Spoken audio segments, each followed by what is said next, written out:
Hey guys, tonight we drift together into a slower world, one carved by sunlight, water, and time itself. You're standing on the edge of a riverbank somewhere in ancient Egypt. The sky is still dark, but a faint pink glow spreads across the horizon like a slow exhale. The sand beneath your feet feels cool, almost damp from the river mist. Reeds sway gently beside you, and from somewhere in the darkness, you hear the faint bleat of a goat and the rhythmic creak of wooden oars being tested for the day ahead. You're about to step onto a reed boat bound for a slow, steady journey down the Nile. A journey that might take days, maybe weeks. You'll pass temples and villages, farmlands and ruins older than memory. You'll float alongside fishermen, priests, and travelers who've never seen the sea, but know every bend of this winding river. And if you were really here, you probably wouldn't survive the heat, the mosquitoes, or the questionable drinking water. But that's why we're doing this from the safety of bed, with a fan humming gently in the background. So, before you get comfortable, take a moment to like the video and subscribe, but only if you genuinely enjoy what I do here. And I'd love to know where you're listening from tonight. Drop your city and your local time in the comments. Now, dim the lights, maybe turn on a fan for that soft background hum, and let's ease into tonight's journey together. You pull your linen cloak tighter against the faint morning chill. The river looks endless before you, wide and dark like polished obsidian. Someone down the bank calls out in ancient Egyptian, a language smooth and lilting, filled with vowels that seem to glide as easily as the river itself. The words are something like, "Come, the current waits for no one." The boat before you isn't large. It's built from bound papyrus reeds, tightly lashed and curved at both ends like a crescent moon. The surface smells faintly sweet, a mix of sap, river mud, and the oily tang of fish. Your feet make soft squelching sounds as you step aboard. The captain, a wiry man with skin darkened by years of sun, nods toward the east. "Ra rises soon," he murmurs, as if announcing that breakfast is about to begin. In this world, sunrise isn't just a time, it's a rebirth, a sacred moment when the sun god sails across the sky in his own celestial bark. You sit on a woven mat as the oarsmen prepare to push off. They hum softly, a tune that sounds like water running over pebbles. Behind you, a merchant ties down his bundles of linen and barley. A priest adjusts his amulet, tracing the outline of an ankh against his chest. And a small gray cat, apparently the true authority on this voyage, perches proudly on the prow, tail flicking at imaginary spirits. The river begins to move, or perhaps it's you moving and the world standing still. The transition is so smooth you barely feel it. The boat slides away from the bank, reeds parting with a sigh. The air smells of wet clay, smoke from morning fires, and something sweet, lotus blossoms maybe, floating like pale stars on the water. The sound of the oars dips into rhythm. Splash, pull, drip, breathe. The motion is hypnotic. You could almost fall asleep to it already. Above, birds scatter in loose clouds, herons, ibises, maybe even a few sacred falcons, wings catching the newborn sunlight. The first rays spill across the water, turning the whole surface to molten gold. You pass a fisherman standing waist-deep in the shallows. He's holding a simple net woven from flax, tossing it in slow arcs. He waves lazily to your crew. "Good flood this year," he calls out. "Hapi is generous." You nod, though you barely know who Hapi is, until the priest beside you smiles. "The god of the inundation," he explains softly. "He fills the river each year, so our crops will live." It's a comforting thought, a divine rhythm that keeps everything alive. Every summer, the Nile floods its banks, coating the fields with dark silt that makes the land fertile. Without it, Egypt would be nothing but desert. Literally, historians still argue whether the Nile's cycles alone made civilization here possible. The captain adjusts the sail, catching a lazy morning breeze. The papyrus creaks. The current picks up. The river widens, curving like a slow serpent through the heart of the land. You can almost feel the pulse of life in it. A boy rows at the stern, barely 12, singing under his breath. The song's about crocodiles who steal sandals and about farmers who think they can outsmart the gods. It's strangely catchy. You trail your fingers in the water. It's cool and silty, alive with tiny ripples. Someone once said the Nile doesn't just carry water, it carries memory. Everything that's ever fallen into it, offerings, lost amulets, forgotten scrolls, still drifts somewhere in its depths, slowly dissolving into legend. The priest catches you staring at the current. "You're thinking of what lies beneath," he says, amused. "You wouldn't be the first. Even the pharaohs believed the river had secrets." You smile, half embarrassed. "Like what kind of secrets?" He shrugs. "Some say there are fish that can whisper the names of the dead. Others claim an entire city once sank below the delta, swallowed by the river's mood." You glance down again, half expecting a glint of gold under the surface. Nothing but sunlit ripples. Still, it's nice to imagine. The captain interrupts your reverie.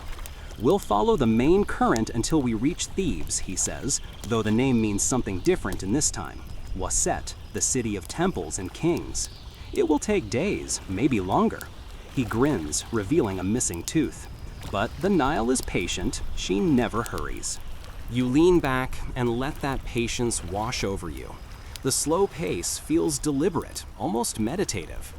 The world shrinks to the sound of water and the occasional buzz of a fly landing on your arm.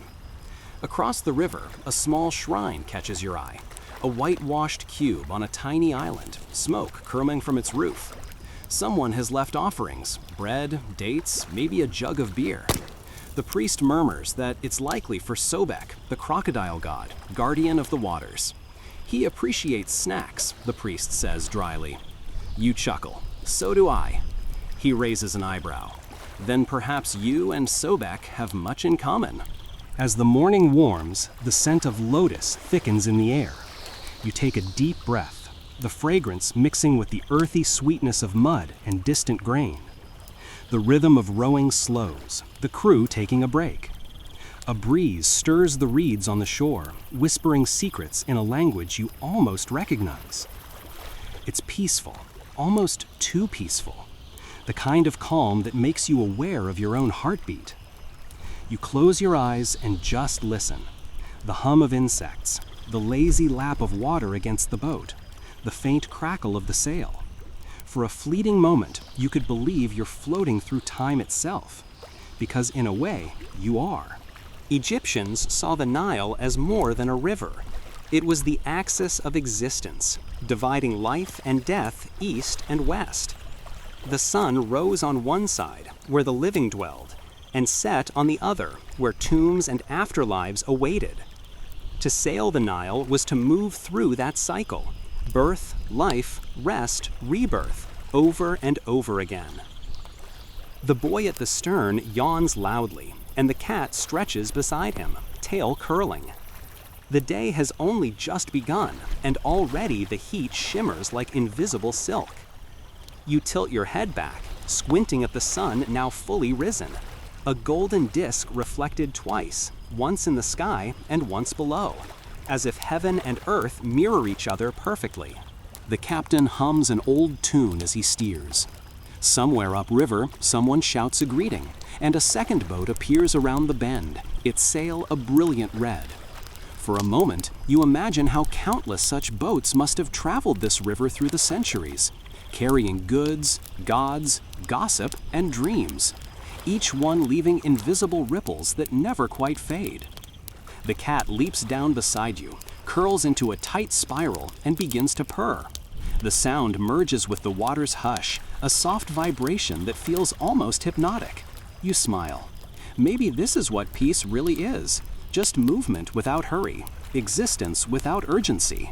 And as the Nile carries you southward, you feel the world slow to the rhythm of oars and sunlight, and the faint promise of adventure drifting just beyond the next curve in the river. The boat rocks gently beneath you, a lullaby written in ripples. The sun has climbed higher now, painting the Nile in soft shades of amber and pale blue. The air is warming, thickening just enough to remind you that this is Egypt, a land that knows no true shade except what it invents for itself. The water glitters as though it's smiling back at the sky, and you can almost feel the rhythm of the river syncing with your heartbeat. The captain hums again, steering with an easy hand, and you start to notice the small cues that guide him. The tilt of a reed bed, the pattern of foam at a bend, the way certain birds hover over the current. It's subtle, almost mystical. "You read the river like a story," you say quietly. He chuckles, lines deepening around his eyes. "The river is a story," he replies, "and she tells it over and over until someone listens." That's the thing about the Nile. It doesn't rush. It teaches patience through motion. Each tiny wave, each swirl of sediment carries its own slow wisdom. You rest your hands on the boat's edge, watching how the current never looks the same twice. It twists, folds, and reforms, as if rearranging its memories in real time. The priest beside you lifts a small bowl of water, murmuring a prayer to Hapi, god of the inundation. He dips his fingers into it and lets the droplets fall back into the Nile. You can't tell if it's superstition or science, but you know this much: the river is life. Ancient Egyptians built everything around it: cities, temples, trade routes, even their calendar. The year began when the river flooded, not when the stars changed. The flood was so reliable that early astronomers used the appearance of Sirius, the dog star, to predict when it would begin. The star rose just before dawn, signaling Hapi's gift was on its way. You trail your fingers in the water again. It feels cooler now, deeper, carrying the scent of distant lands, Nubian hills maybe, or mountain ranges you'll never see. "So how did they know which way to go?" you ask the captain. He grins. "North flows downstream, south goes up. Easy, yes?" You nod, pretending it makes sense. The Nile, unlike most rivers, flows from south to north, from the highlands of Africa to the Mediterranean Sea. But the wind often blows in the opposite direction. That means you can sail one way, then row or drift the other. Nature built Egypt a two-lane highway thousands of years before asphalt existed. Historians still argue whether this natural convenience was the key to Egypt's unity, the way it bound Upper and Lower Egypt together into one long, graceful civilization. Maybe it was coincidence, or maybe, as the priest insists, it was divine design. A flock of white ibises rises from the reeds as you pass, their wings catching the sunlight. They say Thoth, the god of wisdom, had the head of an ibis, the priest notes. He invented writing, numbers, and probably paperwork. You chuckle. So he's the reason people still have to do taxes? Exactly, the priest says solemnly, and then he winks. Even the gods have a sense of humor. The oarsmen find a steady rhythm now, dipping and pulling with perfect timing. Splash, pull, drip, rest. Their muscles move like one living thing. You notice how they chant softly under their breath, a pattern of sounds that almost matches the current. The merchant nearby joins in, clapping quietly on the offbeat. You can't understand the words, but it feels like something ancient and soothing, part prayer, part work song. And you start to realize something. The Nile doesn't just carry boats, it carries rhythm itself.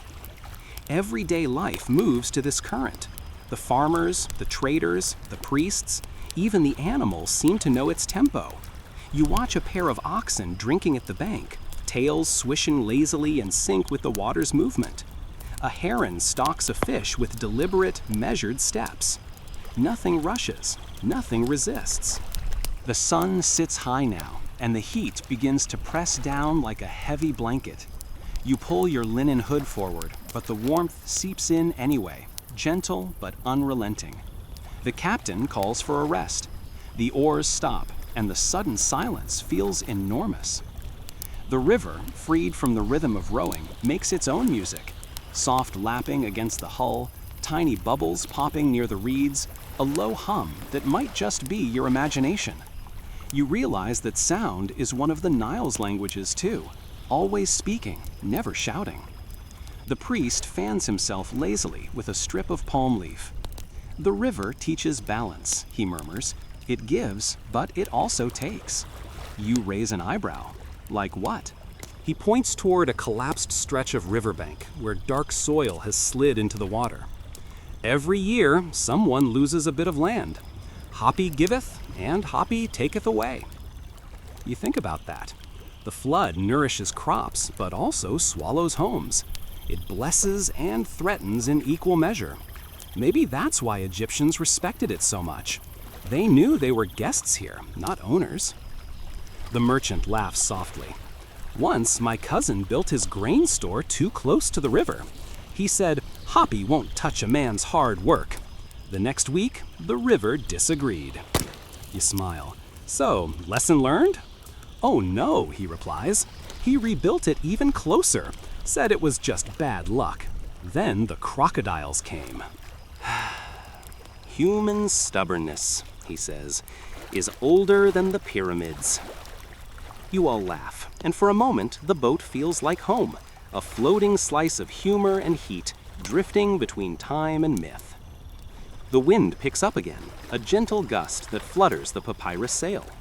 The captain ties the ropes, eyes on the water. The current's changing, he says quietly. You lean over. He's right. The flow has shifted slightly, slower now. A faint swirl of sediment forms a spiral, breaking the surface before vanishing.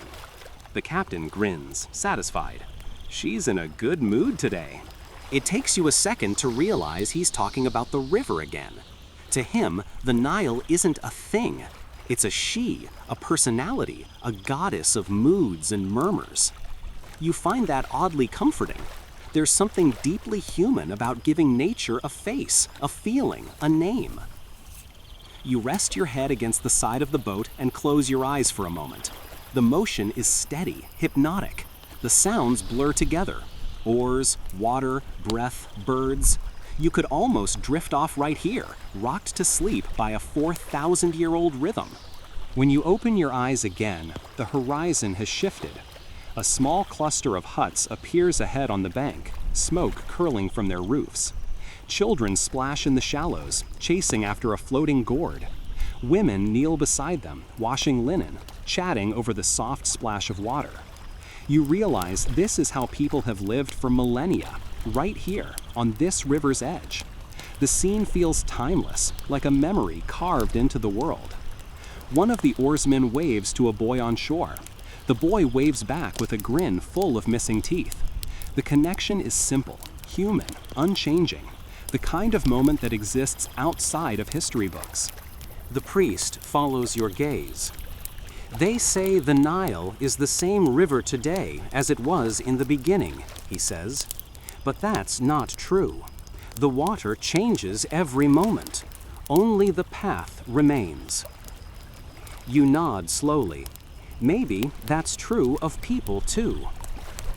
A heron lets out a low cry overhead, and you watch it glide across the glowing surface. Its reflection stretches long and thin before rippling into nothingness. The rhythm of the river continues, quiet, endless, familiar. Somewhere behind you, the cat yawns and settles into the shade of a basket. The captain adjusts the sail again, and the boat leans gently into a new current. The crew resumes their slow, deliberate work. And just like that, the Nile begins to move faster again, as if remembering its purpose, carrying you, carrying Egypt, carrying the heartbeat of an entire civilization toward the horizon. The morning ripens into golden calm. The light sharpens on the river, scattering across ripples like flecks of hammered bronze. You've been drifting for hours now, half in a daze, half in awe. The Nile has a way of hypnotizing you. Its steady pulse, its endless expanse, its refusal to hurry no matter who's watching. A soft voice interrupts your thoughts. You're getting used to it, says the captain, amusement curling through his tone. You smile faintly. To what? He gestures at the water. To her moods. You're moving with the river now, not against it. You hadn't realized it, but he's right.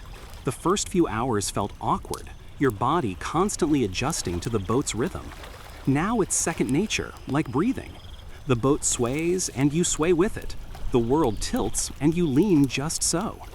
It's as though you've learned the Nile's language, even if you don't yet understand the words. Behind you, the oarsmen talk and laugh among themselves. The merchant is checking his bundles again, muttering under his breath about the price of barley. And the priest? He's deep in conversation with a cat. A real conversation, complete with pauses, gestures, and what sounds suspiciously like negotiation. You watch as the cat sits regally beside him, tail curling around her paws, her green eyes narrowed with disdain.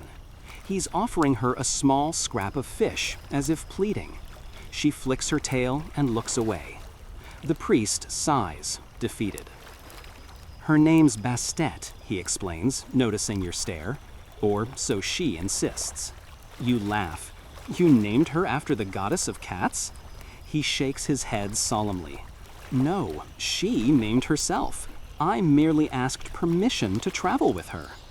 The cat blinks slowly, clearly approving this version of events. There's something comforting about her presence. In a world where crocodiles rule the depths and the sun burns without mercy, cats are little emblems of calm control, smug proof that someone, somewhere, has mastered the art of being unbothered. You reach out a cautious hand, but she turns her head away with aristocratic disinterest. The priest chuckles. Don't take it personally. She's very busy judging humanity. A soft laugh ripples through the crew. For a while, the boat hums with easy chatter. Fragments of gossip, fragments of song. You learn names. There's Kem, the youngest oarsman, who swears he's descended from a crocodile, though his swimming skills suggest otherwise. There's Neferu, the merchant, whose father sold incense to the temple of Amun and insists that frankincense cures everything except heartbreak. And there's Tia, the quiet rower with arms like carved stone, who listens more than she speaks but has the kindest eyes on the river. You start to realize how much life exists on this small floating world.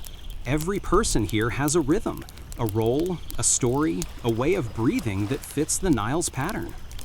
When the priest finishes feeding Bastet, who finally accepts the fish, of course, he sits beside you. You're lucky, he says softly. Few travelers ever get to see the river like this. Not from the temples, not from the palaces, but from the water itself. The Nile is Egypt's spine. She connects everyone. You nod, eyes following the slow curve of the current. Even people who don't get along? He laughs, especially them. The river doesn't care if you're rich or poor, priest or peasant. If you fall in, you get equally wet. It's a fair point. You lean back as a breeze picks up, carrying the smell of fish, resin, and something faintly floral, maybe lotus blossoms again, or crushed herbs from the cargo baskets. The crew shifts their weight, adjusting to the wind. The captain grins, teeth flashing. Good weather, he announces. If we're lucky, we'll reach the next village before sunset. The word lucky makes Neferu snort. Luck, he says. There's no such thing. It's all in how you bribe the gods. The priest gives him a long, disapproving look. You can't bribe a god. No? Then why does everyone keep trying? That earns a ripple of laughter. The cat, unimpressed by the theological debate, stretches luxuriously and curls up beside a coil of rope. The sunlight pools around her like gold leaf. Somewhere in the distance, a heron calls. The hours slip by, each moment soft-edged and unhurried. You find yourself lulled by the rhythm of conversation, sometimes lively, sometimes lazy. The oars dip in and out of the water like punctuation marks in an unending sentence. After a while, you ask the captain how long he's been doing this. He shrugs. All my life. My father rode this river. His father too. I was born by the water. First thing I ever saw was the reflection of the sky in the Nile. He pauses, squinting at the horizon. They say if you die far from it, your soul still finds its way back along the current. You raise an eyebrow. And do you believe that? He thinks for a moment. I believe the Nile remembers us. That's enough. It's a beautiful thought. The idea that water can hold memory.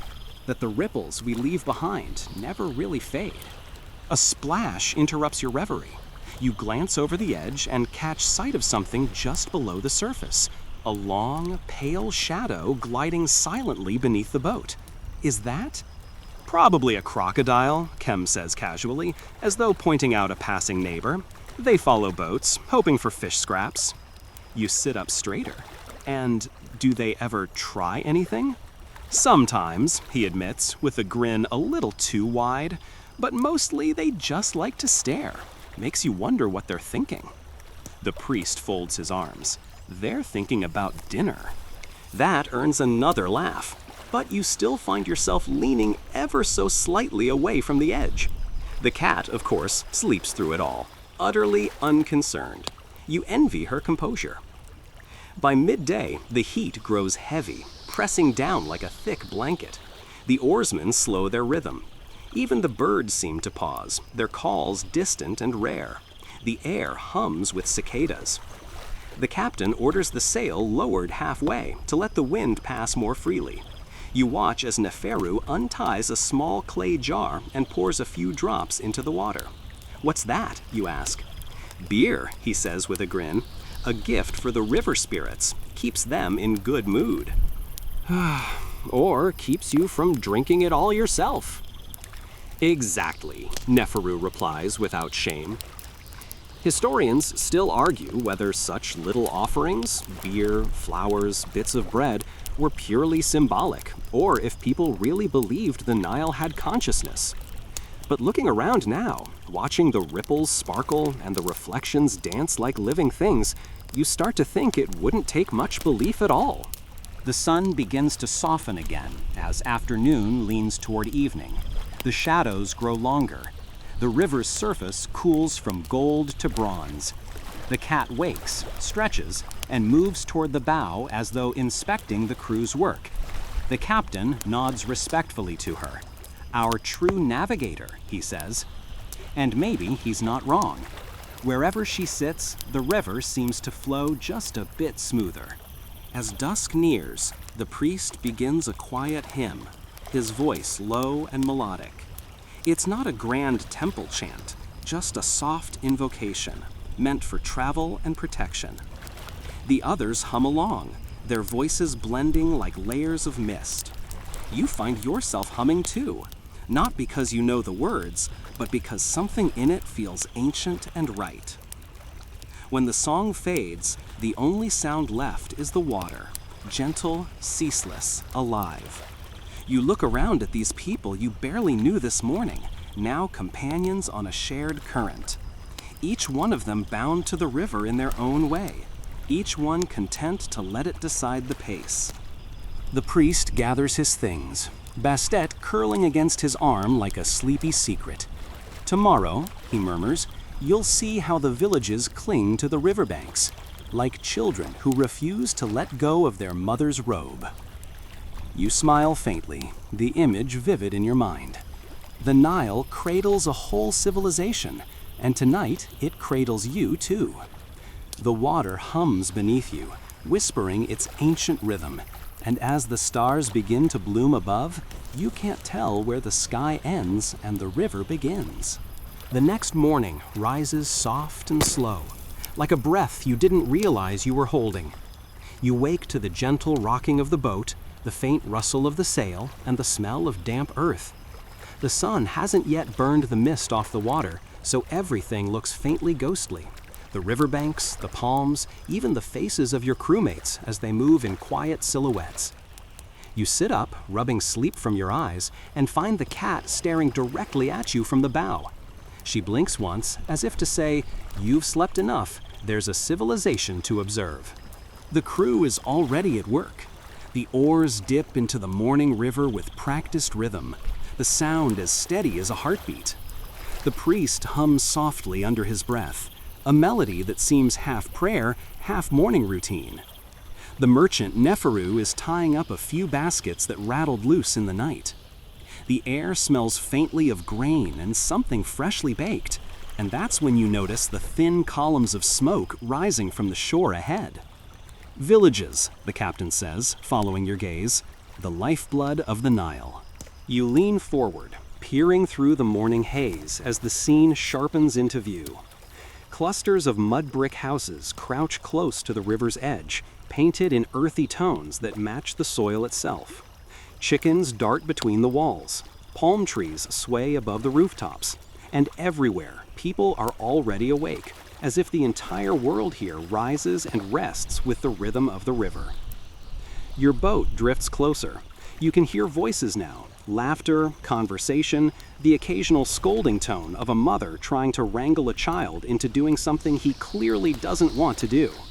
Someone beats grain in a wide clay bowl, the steady thump echoing like a drum. You pass the first cluster of farmers, standing knee-deep in the shallows, throwing nets or inspecting fishing traps. One of them waves lazily. "Heading downstream," he calls out. The captain nods. "Toward Thebes." The farmer grins. "Then bring us back good flood news when you return." You smile, realizing how closely every conversation circles back to the same thing: the river's health, its moods, its timing. Even casual gossip seems tied to the water. The priest turns to you. People here depend on her entirely. Their houses, their crops, their lives, all shaped by how kindly the river behaves each year. You watch a group of women washing linen at the bank, the fabric gleaming white against the muddy water. "They don't seem afraid of it," you say quietly. "Afraid?" The priest shakes his head. "No, the Nile is family. You can fear a flood, but you still give thanks for the rain." The boat slows as it passes a cluster of homes close enough that you can see the details: painted doorways, small altars, tiny gardens fenced with reeds. A little girl stands at the edge of the water, clutching a clay jug almost as big as her torso. She stares at your boat with wide eyes, fascinated. Kem, the young oarsman, waves enthusiastically. "Want a ride?" he calls out. The girl gasps, laughs, and darts behind her mother's skirt. The mother smiles, shaking her head. "You'll give her ideas," she says. It's a simple exchange, but you feel something tug at you, the hum of connection across millennia. Everyday life, frozen in its own timeless rhythm. A few minutes later, the captain steers the boat toward the shore. "We'll stop here for supplies," he explains, "and to stretch our legs. The river may be endless, but my knees are not." The priest grins. "Amen to that." You step onto the muddy bank, your sandals sinking slightly. The earth here feels soft and rich, like it's still breathing from last season's flood. The air hums with insects, the faint tang of manure, and the sweet scent of baking bread. Chickens scatter around your feet as you follow the captain toward the small village square, if it can be called that. It's really just a wide, dusty space between huts, where baskets, tools, and gossip all seem to circulate freely. Children run barefoot through the dust, chasing a hoop made from dried reeds. An old man carves something from a block of wood, his knife moving slow and sure. A few goats munch on discarded stalks. It's noisy, messy, alive, the opposite of the serene stillness of the river. Neferu wanders toward a cluster of stalls. You follow, curious. The market is modest but vibrant. There's flatbreads stacked on woven trays, baskets of onions and lentils, pots of honey, bundles of papyrus, and one very unimpressed-looking donkey chewing on a rope. You pause beside a woman grinding flour, her hands moving in circular rhythm. "How early do you start?" you ask. She glances up with a smile, she says. "Otherwise, there's no bread for them to boast over." You laugh. "A wise system." "Of course," she replies. "The gods gave men muscles so they could think they were useful." The priest overhears and pretends to look scandalized. "Blasphemy!" "Truth," she counters, without missing a beat. Everyone laughs. Even the cat, curled under a basket nearby, seems to approve. The rhythm of the village wraps around you. The thump of grinding stones, the hiss of fire, the murmur of voices, the occasional bray of a donkey. It's chaotic but harmonious, like a song without a conductor that somehow stays perfectly in tune. As you wander, you notice something small but fascinating. Nearly every house has a little niche carved near the doorway with tiny offerings. A flower, a bit of bread, a bead, sometimes even a small carved figure. Household gods, the priest explains. Protectors of the home. People honor them daily, usually with food or perfume. Perfume, you ask? He nods. The good kind, not the stuff the merchants water down. Neferu rolls his eyes. Don't believe everything priests tell you. Half of them drink the perfume instead of offering it. Only on festival days, the priest retorts dryly. It's easy to forget how far back you've traveled in time. Everything here feels familiar. The banter, the chores, the little acts of pride and stubbornness that make up a community. The only difference is the setting. The mud brick walls, the carved wooden doors, the sight of oxen pulling simple plows through distant fields. You wander closer to the edge of the farmland, where a group of farmers work the soil with long-handled tools. The black earth looks rich and heavy, glistening under the sun. That's the Kemet, the priest says softly beside you. The black land, the color of life.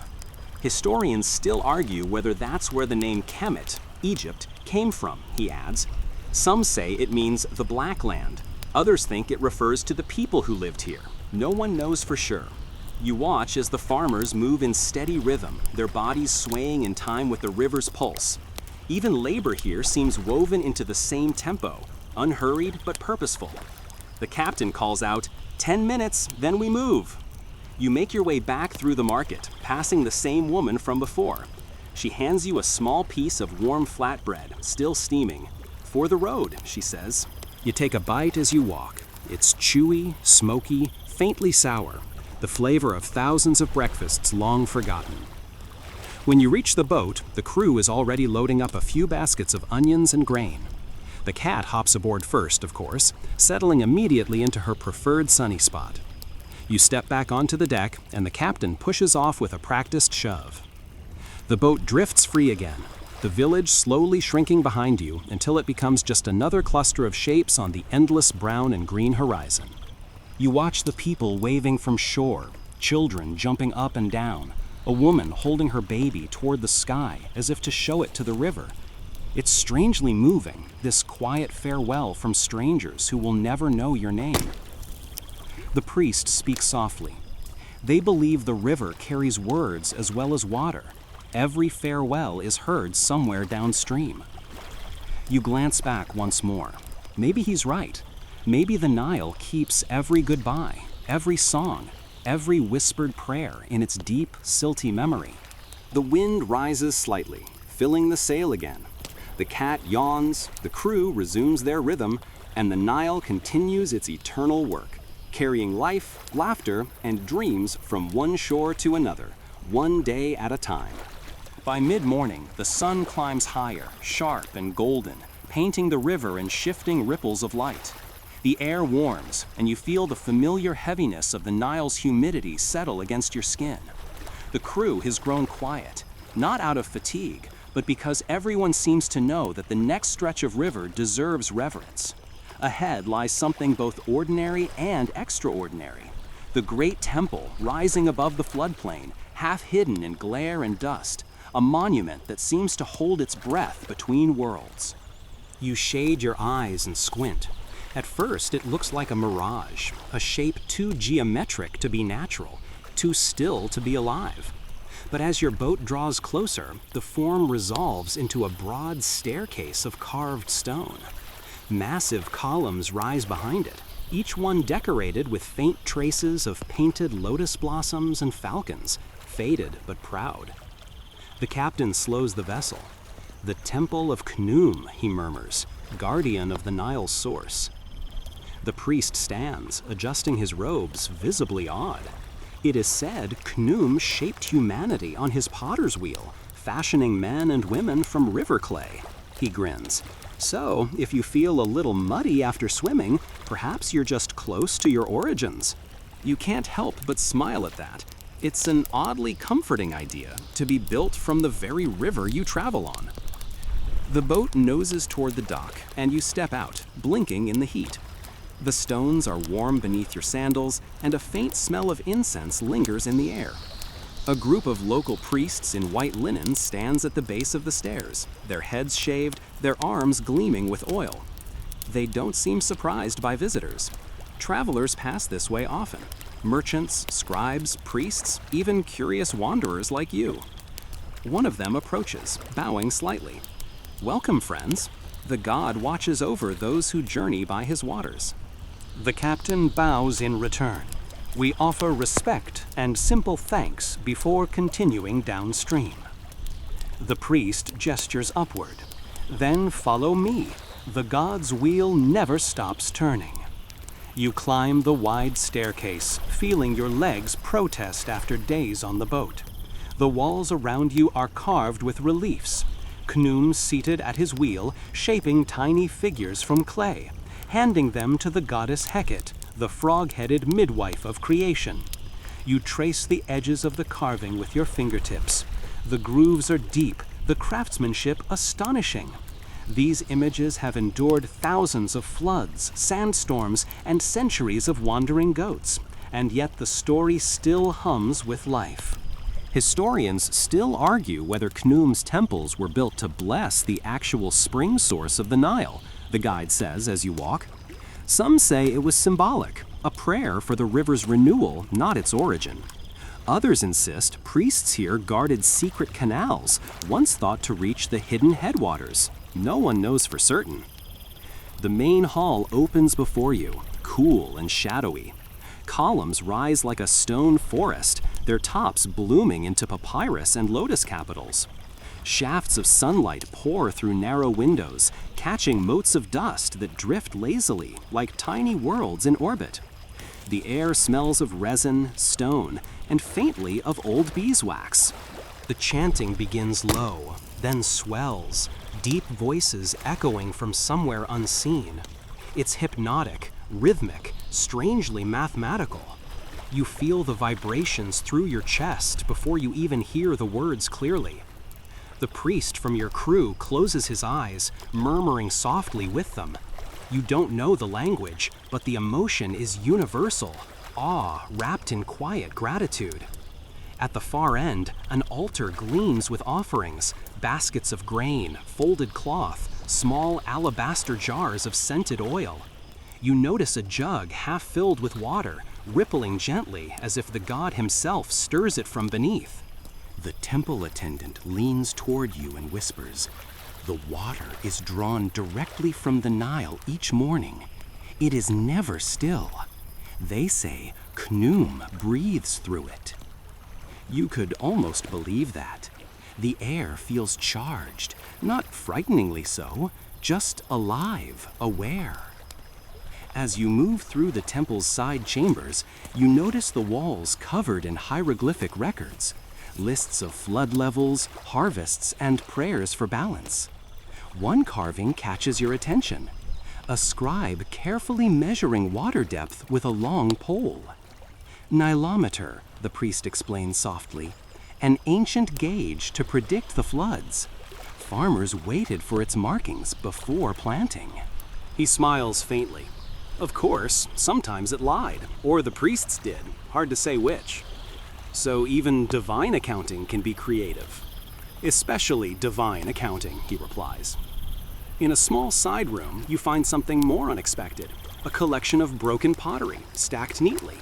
Offerings, your guide says. The vessels once carried water from the river. After serving their purpose, they're given back to the god. Everything must return, even clay. You pick up a shard, feeling the fine texture of the Nile silt. It's strange to hold something so humble inside such grandeur, as if the everyday and the sacred were never separate here. The cat, who has somehow followed you into the temple, whines between your legs. One of the local priests notices and smiles. "Bastet's child, she brings luck." "I'm beginning to think she brings herself wherever she likes," you murmur. He laughs softly. "That too." Back outside, the sunlight feels sharper after the temple's cool shadows. The air shimmers with heat rising from the stone. You make your way down the steps again, the scent of incense clinging faintly to your clothes. The captain pauses beside you, gazing back at the massive facade. You can see why people call this the land of eternity, he says.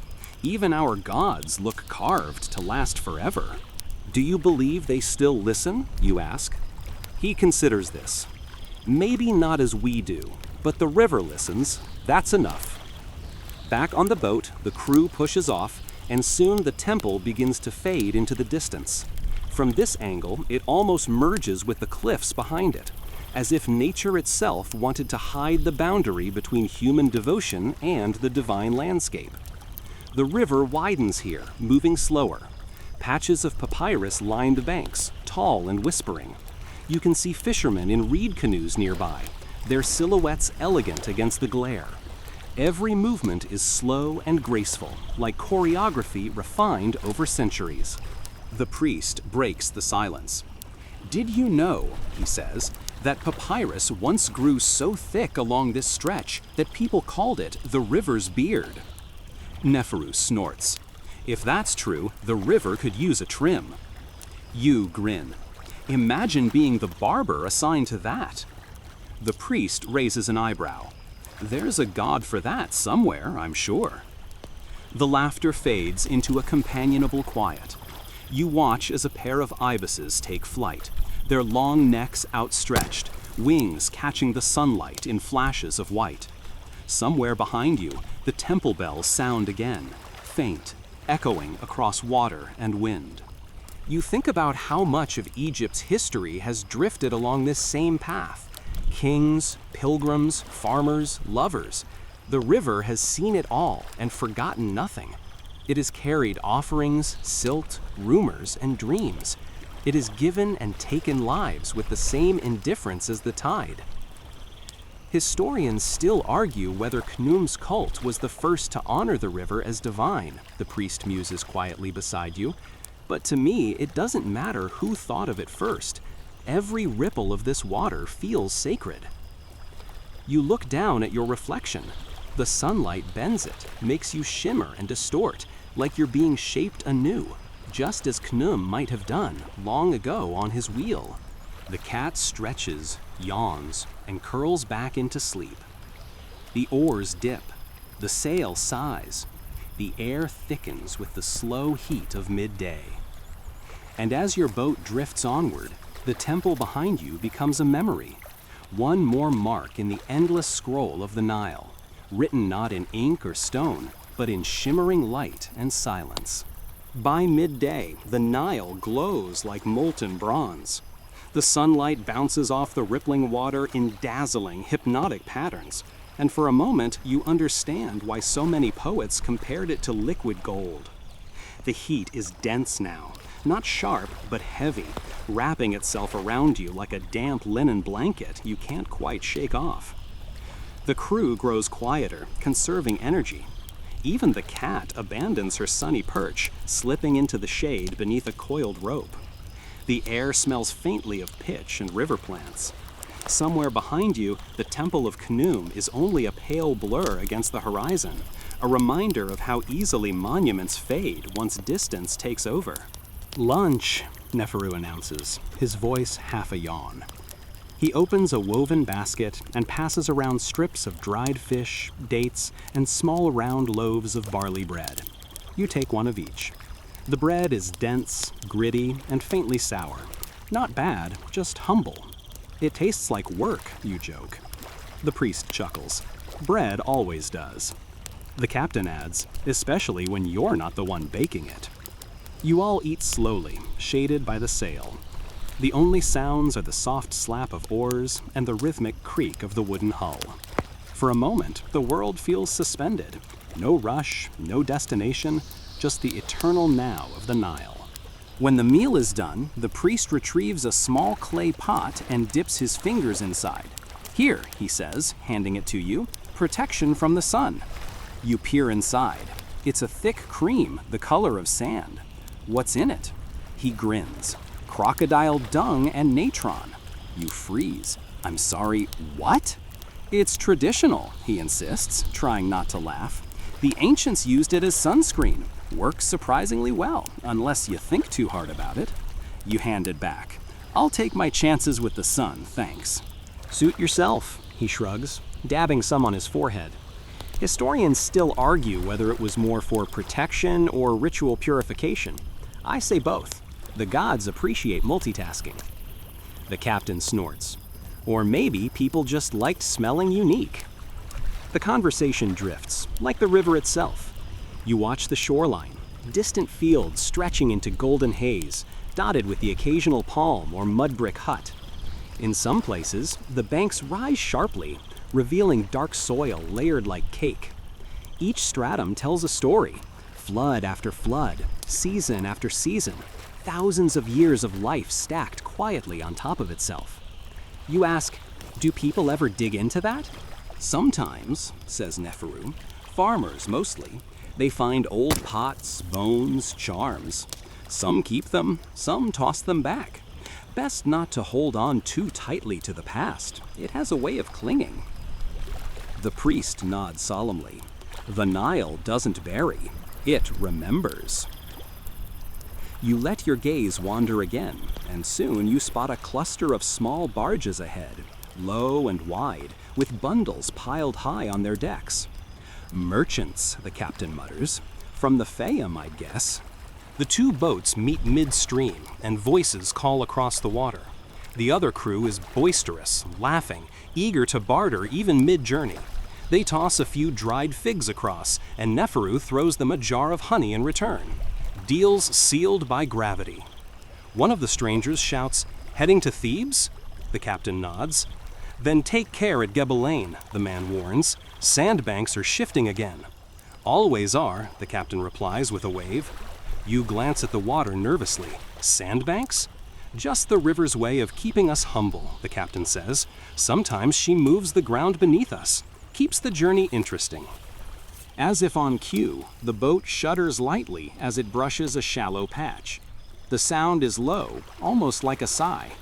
The oarsmen adjust course with practiced calm. Nothing breaks the flow, no panic, no rush, just small corrections and trust in the rhythm. You see, the captain says, amused, even the Nile likes to remind us who's in charge. You lean over the edge, watching the water swirl past. Beneath the surface, you glimpse flashes of movement, small fish darting through weeds, their silver scales catching the light. Somewhere deeper, a shadow slides past, slow and broad. Crocodile, the priest says softly. They like this stretch. You instinctively pull your hand back. He grins. Relax, they prefer goats. That's not as comforting as you think. He laughs quietly. Fair, though crocodiles were once considered sacred too, symbols of Sobek, the god of strength and fertility. So people worshipped the same creatures that could eat them, you ask? Of course. Respect and fear often share a temple. It makes sense, somehow. The river is life and danger in one, giver and taker, calm and chaos. The duality feels almost human. A cool breeze picks up as the afternoon deepens. The sail fills gently, and the oars rest for a while. The boat glides in silence, powered by the invisible generosity of the wind. You close your eyes for a moment, letting it wash over your face. Dry, warm, but carrying the faintest scent of lotus flowers drifting from somewhere upstream. When you open your eyes again, the landscape has changed. The banks rise higher, revealing stretches of cliffs streaked with ochre and pale limestone. You can see small openings carved into the rock, tombs, some ancient, some newer. They stare out at the river like unblinking eyes. Burial caves, the priest murmurs, for those who could not afford grand monuments. The Nile carries their spirits as it carries the living. He gestures to a row of painted figures barely visible on one of the cliff faces, red and black lines faded by time. Look closely. They show boats like ours. The dead traveling toward the west, toward the setting sun. It's the oldest journey there is. You study the drawings, trying to imagine the hands that made them. Did they know how long their work would last? Did they think someone like you, thousands of years later, half sunburned, half skeptical, would still be gazing at it in wonder? Historians still argue whether these depictions were meant as real maps or spiritual symbols, the priest adds. Personally, I think both. The Egyptians never liked separating worlds. Neferu, lounging near the prow, mutters, "And yet, their boat still sank." You chuckle. Very profound. "Just practical," he says with a wink. The boat continues gliding along the shadow of the cliffs. The air cools slightly, the sound of wind echoing strangely against the stone. You feel a shiver, not from fear, but from the sense of standing at the edge of something immense and old. The priest begins to hum again, low and rhythmic. It's not the same chant as before. This one is simpler, almost a lullaby. The tune seems to blend with the sound of the river and the whisper of wind through reeds. Even the cat lifts her head, listening. You find yourself relaxing, your body swaying gently with the motion of the boat.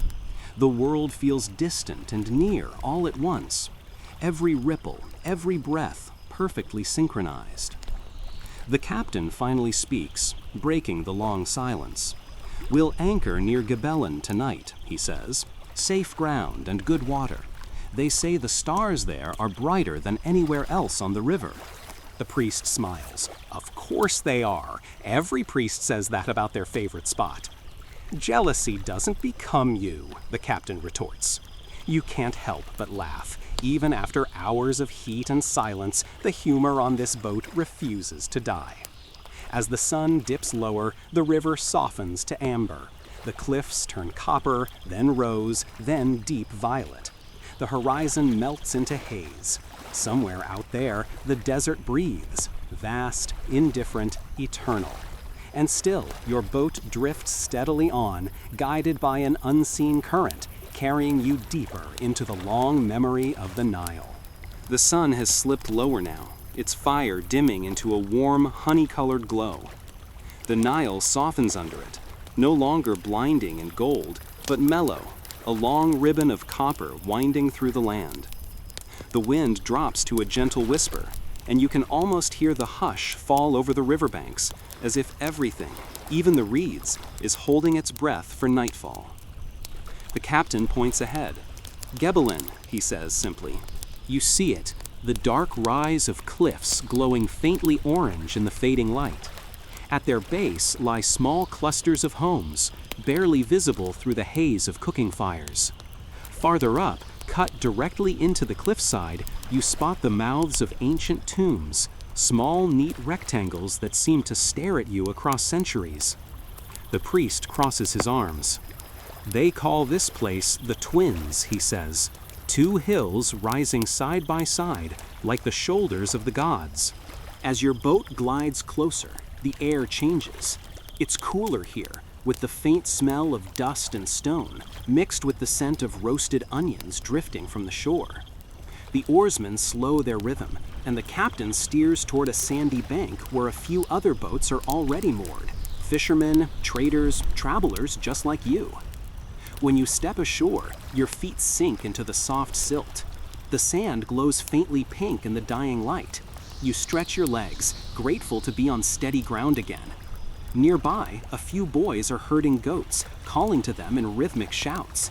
The sound echoes against the cliffs, bouncing back softer, as though the rocks themselves are answering. "Let's make camp near the rocks," the captain suggests. "They'll shield us from the wind." The priest nods, adjusting his linen robe. "And from wandering spirits, perhaps." "Don't start," Neferu groans. "Every hill has ghosts, according to you." "Only the interesting ones," the priest says with a smirk. You find a flat spot near a tall cluster of reeds and help the crew gather driftwood for a small fire. The sun slips below the horizon completely, and darkness falls quickly, the kind of deep, velvet night that only exists far from cities. The stars begin to prick through, bright and cold, their reflections shimmering faintly in the still water. Someone lights a torch. Another tends the fire. Soon the air smells of smoke and roasted fish. You settle on a smooth rock, plate in hand, watching sparks rise into the night. The priest begins to speak softly, his voice slow and lilting. "They say this place has always been sacred," he begins. "Long before the great temples, before the kings carved their names in stone. People buried their dead here even in the first days of the Nile's memory." You glance toward the cliffs. They loom above you, massive and silent, their surfaces etched by centuries of wind. Historians still argue whether Gebelin was a necropolis or a settlement first, the priest continues. Some say the living and the dead shared these hills, side by side. Others believe the living stayed close because the cliffs made them feel safe, high ground against floods. Or maybe, Neferu interrupts between mouthfuls of fish, they just liked the view. The priest smirks. "A fine place to spend eternity, I'll admit." You laugh quietly. "If the afterlife has scenery like this, maybe it's not so bad." The fire pops softly, sending a burst of sparks skyward. The air cools, and the first full stars of night appear in earnest. The same stars the ancients used to chart their calendars, their gods, their fates. The priest gestures upward. "See that one?" He points to a bright star hovering just above the horizon. "That's Sopdet. You might know her as Sirius. When she first rises at dawn, it means the flood is coming." "So that's how they timed the planting," you say. He nods. "Exactly. A goddess disguised as a star. The ancients believed she wept tears that filled the river each year." "Beautiful," you murmur. "Practical too," Neferu adds. "It's the world's most poetic weather forecast." You grin. "Still more accurate than some modern ones." The group chuckles softly. The river laps quietly at the shore, rhythmic and steady, like a heartbeat under everything. When the meal is finished, the crew spreads out woven mats. The captain sharpens a reed pen by the firelight, writing something into a small scroll of papyrus. "Notes for my next trade journey," he explains when he catches your curious look. "Routes, prices, rumors. Information travels slower than boats." You ask if he ever writes anything personal, thoughts, memories. He shakes his head. "The river forgets everything eventually. No point writing it down." The priest disagrees. That's why scribes exist, to argue with the river. You smile at that thought, the idea of ink versus water, permanence versus flow. The cat, as always, finds her way into the center of the group, curling up beside the warm fire. You reach down to scratch her behind the ears, and she purrs like a tiny drum. "She's loyal," you say. Neferu raises an eyebrow, only to warmth. The night deepens. The conversations fade into contented silence. The only sounds are the slow rush of water, the occasional splash of a fish, and the low murmur of wind brushing through the reeds. You lie back on your mat, staring up at the stars. The Milky Way stretches like a pale mist across the sky. For a moment, you imagine the ancients lying exactly as you are now, the same stars above, the same river below. Maybe even the same gentle sound of crickets somewhere in the dark. The priest's voice drifts softly through the quiet. "Do you know why Egyptians built tombs on the west bank?" You shake your head. "Because the sun dies there," he says. "Every evening it sinks beyond the river, into the world of the dead. The east is for the living, for dawn, birth, and beginnings. The west belongs to endings and to peace." You glance toward the shadowy cliffs. "So we're camping with the ancestors tonight." "Precisely," the priest replies. "Be polite." The captain laughs softly. "I'll pour a little beer for them. Keeps everyone friendly." He does, tipping a small jug onto the sand, the liquid sinking quickly into the thirsty ground. It's a simple gesture, but strangely moving. The act feels less like superstition and more like conversation, a quiet hello across time.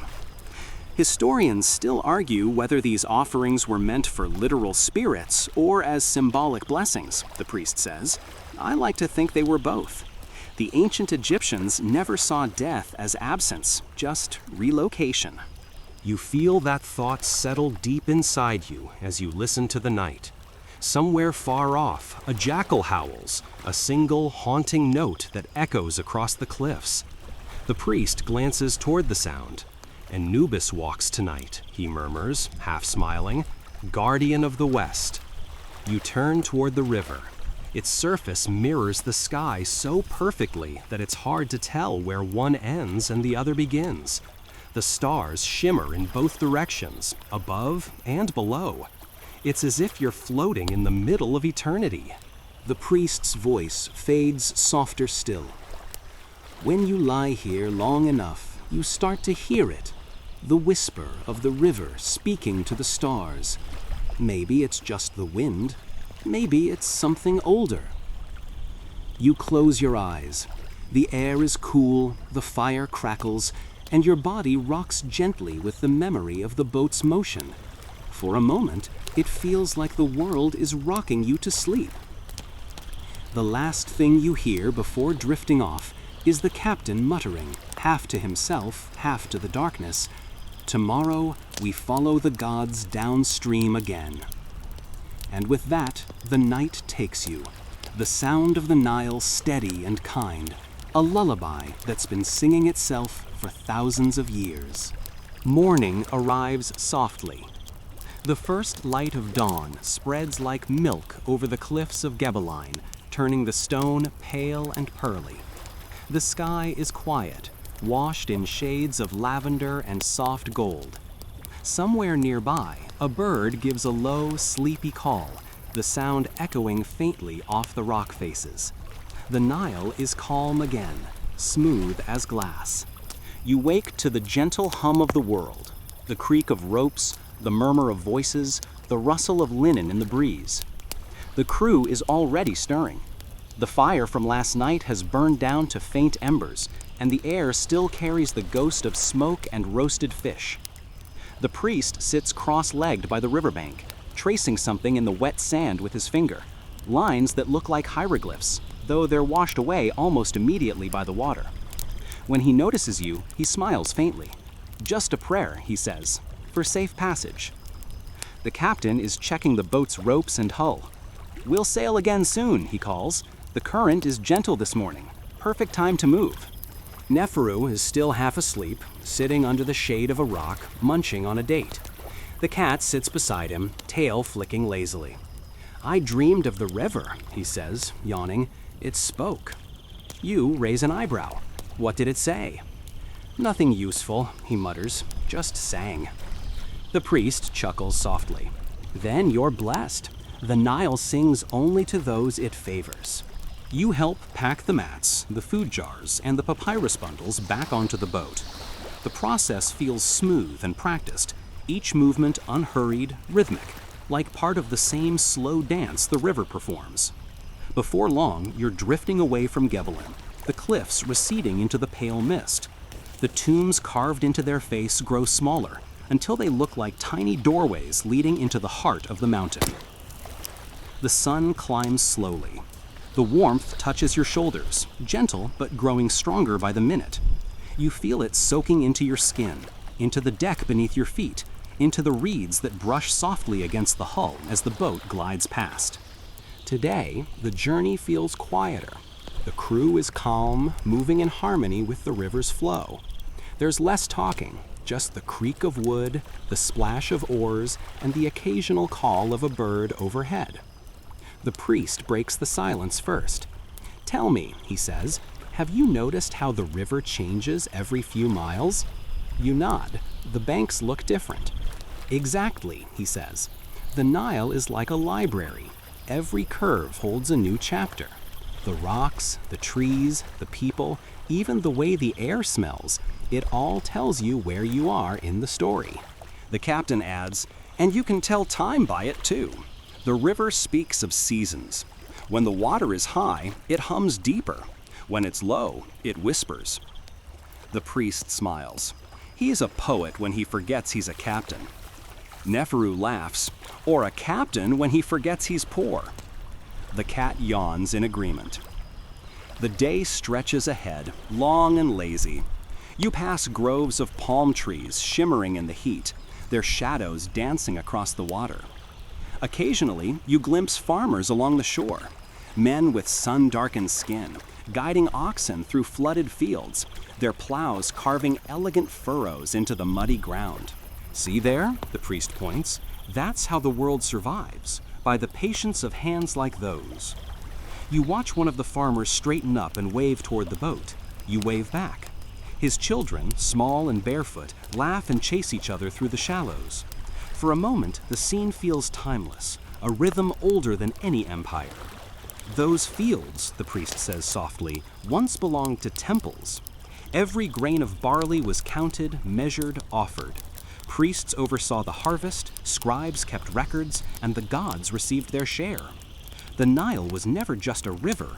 It was the artery of a kingdom, the breath of faith. Do you miss that time, you ask? He hesitates. Miss?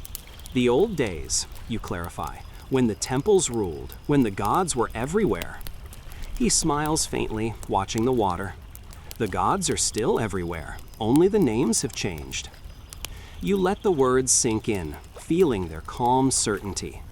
The river carries the reflection of clouds now, soft and white, drifting gently past. By midday, the heat thickens. The air shimmers, heavy and golden. The captain orders the sail adjusted to catch more wind.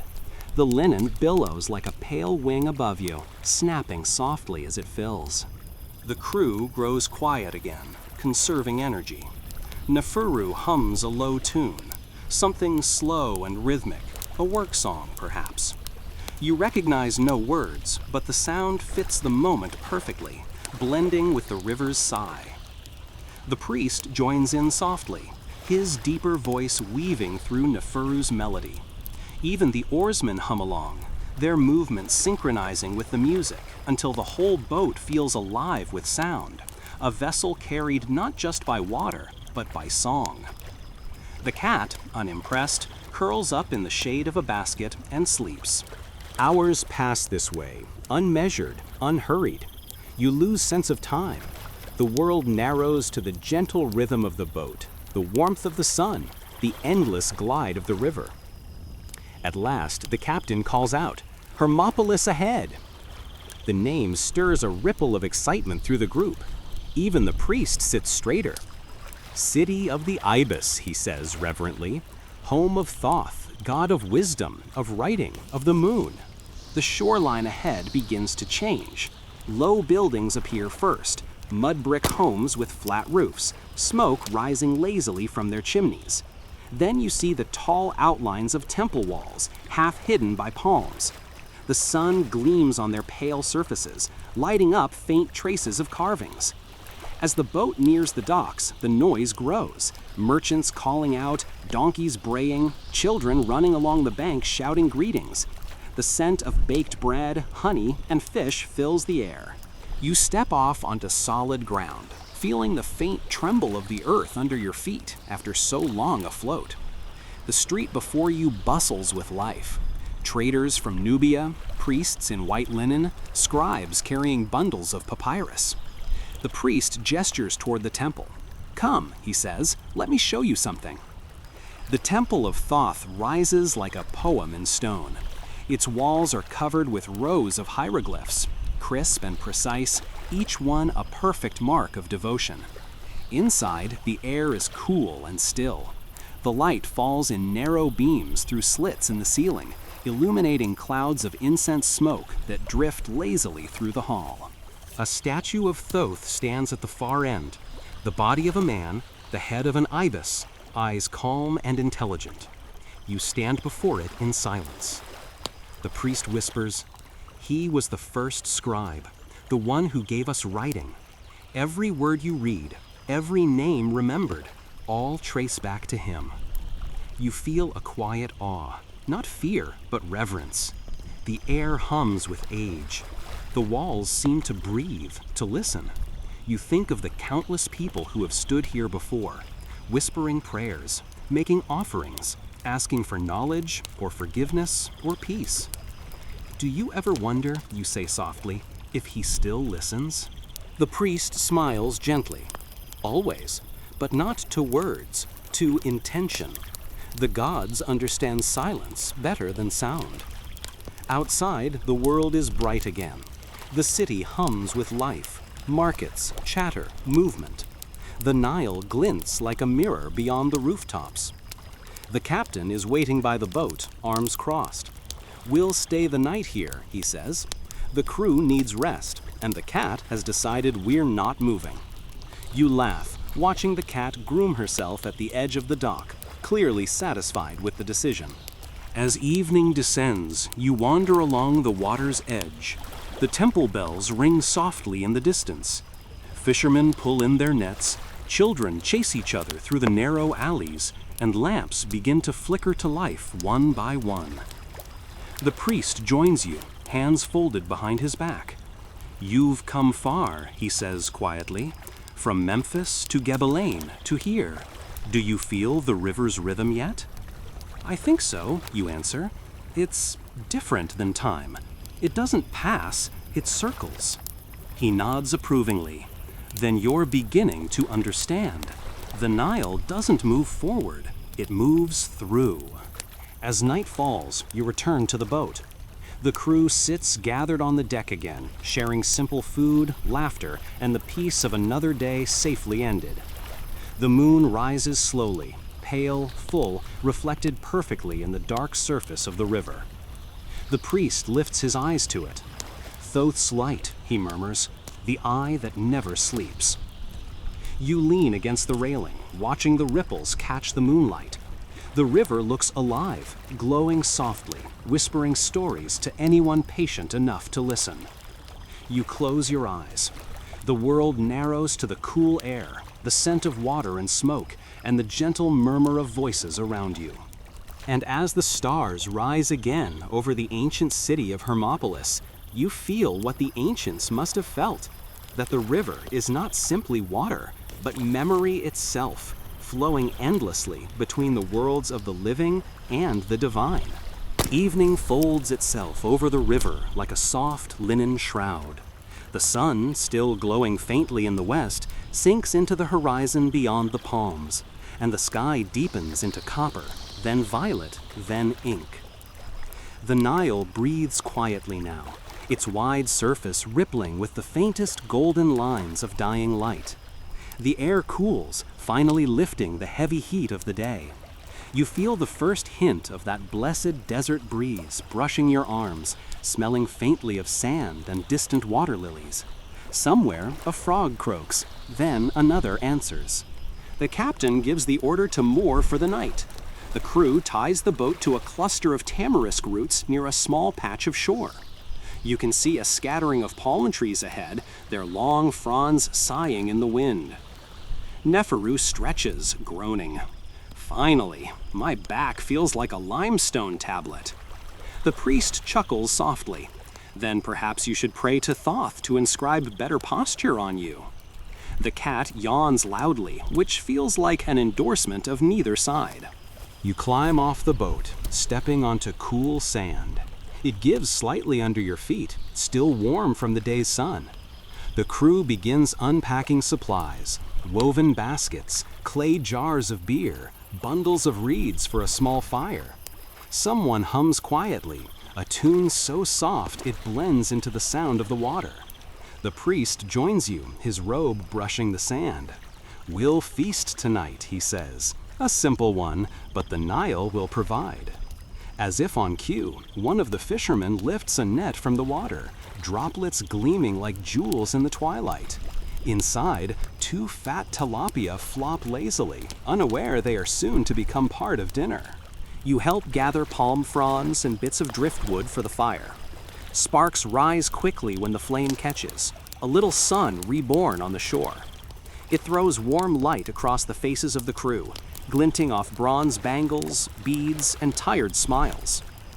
The night smells like smoke and roasted fish and something sweet, dates perhaps, or honey from one of the trade jars. You sit cross-legged in the sand, watching as Neferu skillfully seasons the fish with crushed coriander and salt, his hands moving with the easy grace of someone who has done this 100 times before. "Don't burn it this time," the captain warns, voice teasing. Neferu doesn't even look up. I only burn the parts you deserve not to eat." Laughter rolls around the group like low thunder. The cat prowls near the fire, eyes gleaming gold, tail twitching. When the fish is ready, the smell is irresistible, smoky, savory, rich. The crew passes around baskets of flatbread, still warm from the afternoon's baking, a small pot of lentil stew, and a jug of beer that's slightly sour but refreshingly cold. You take a bite. The fish is tender, seasoned perfectly, the bread crisp at the edges. You don't realize how hungry you were until you finished most of it. "Not bad, right?" Neferu grins. "My mother used to say the Nile blesses whoever eats beside it." The priest nods solemnly. "That's true. Food tastes better when the gods can smell it." He breaks off a piece of bread and tosses it into the river.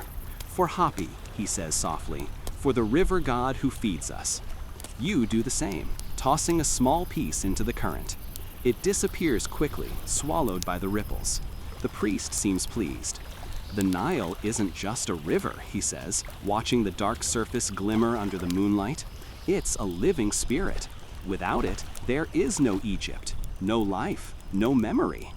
Neferu raises his cup.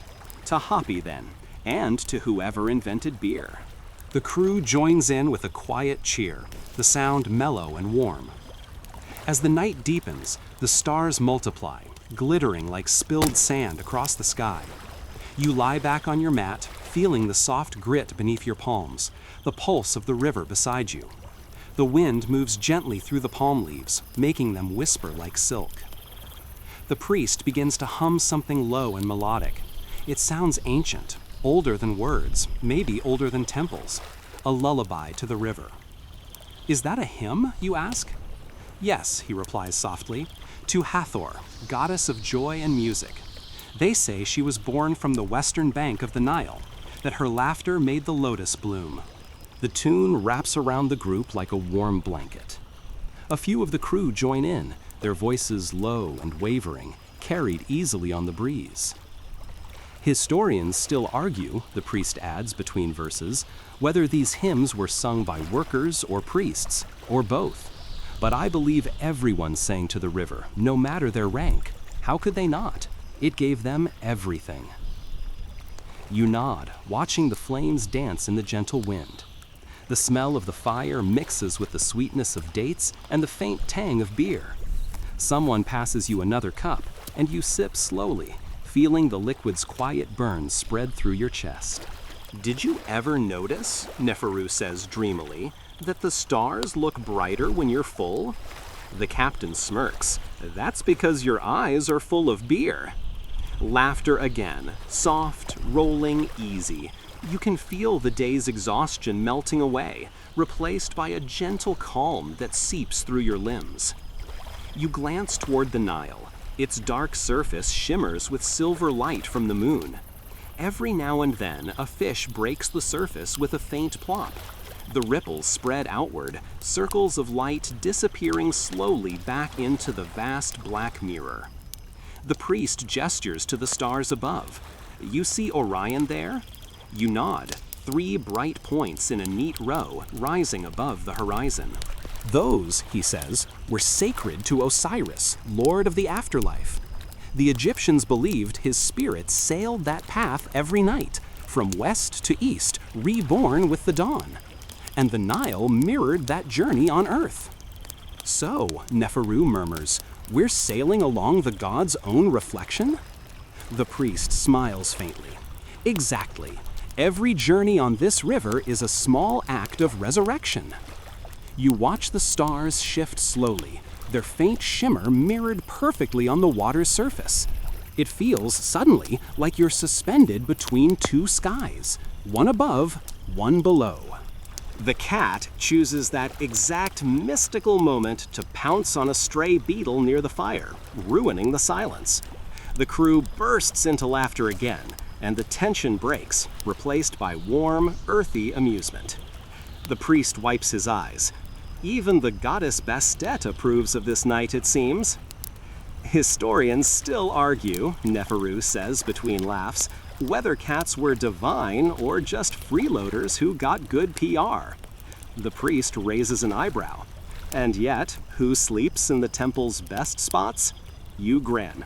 The freeloaders. The conversation fades into comfortable silence. The fire burns low. The shadows grow softer.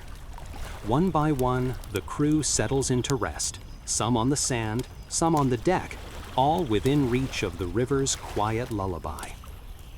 You lie there a long while, staring at the stars. The wind has shifted, carrying with it the scent of distant lotus flowers, faint, sweet, ghostly.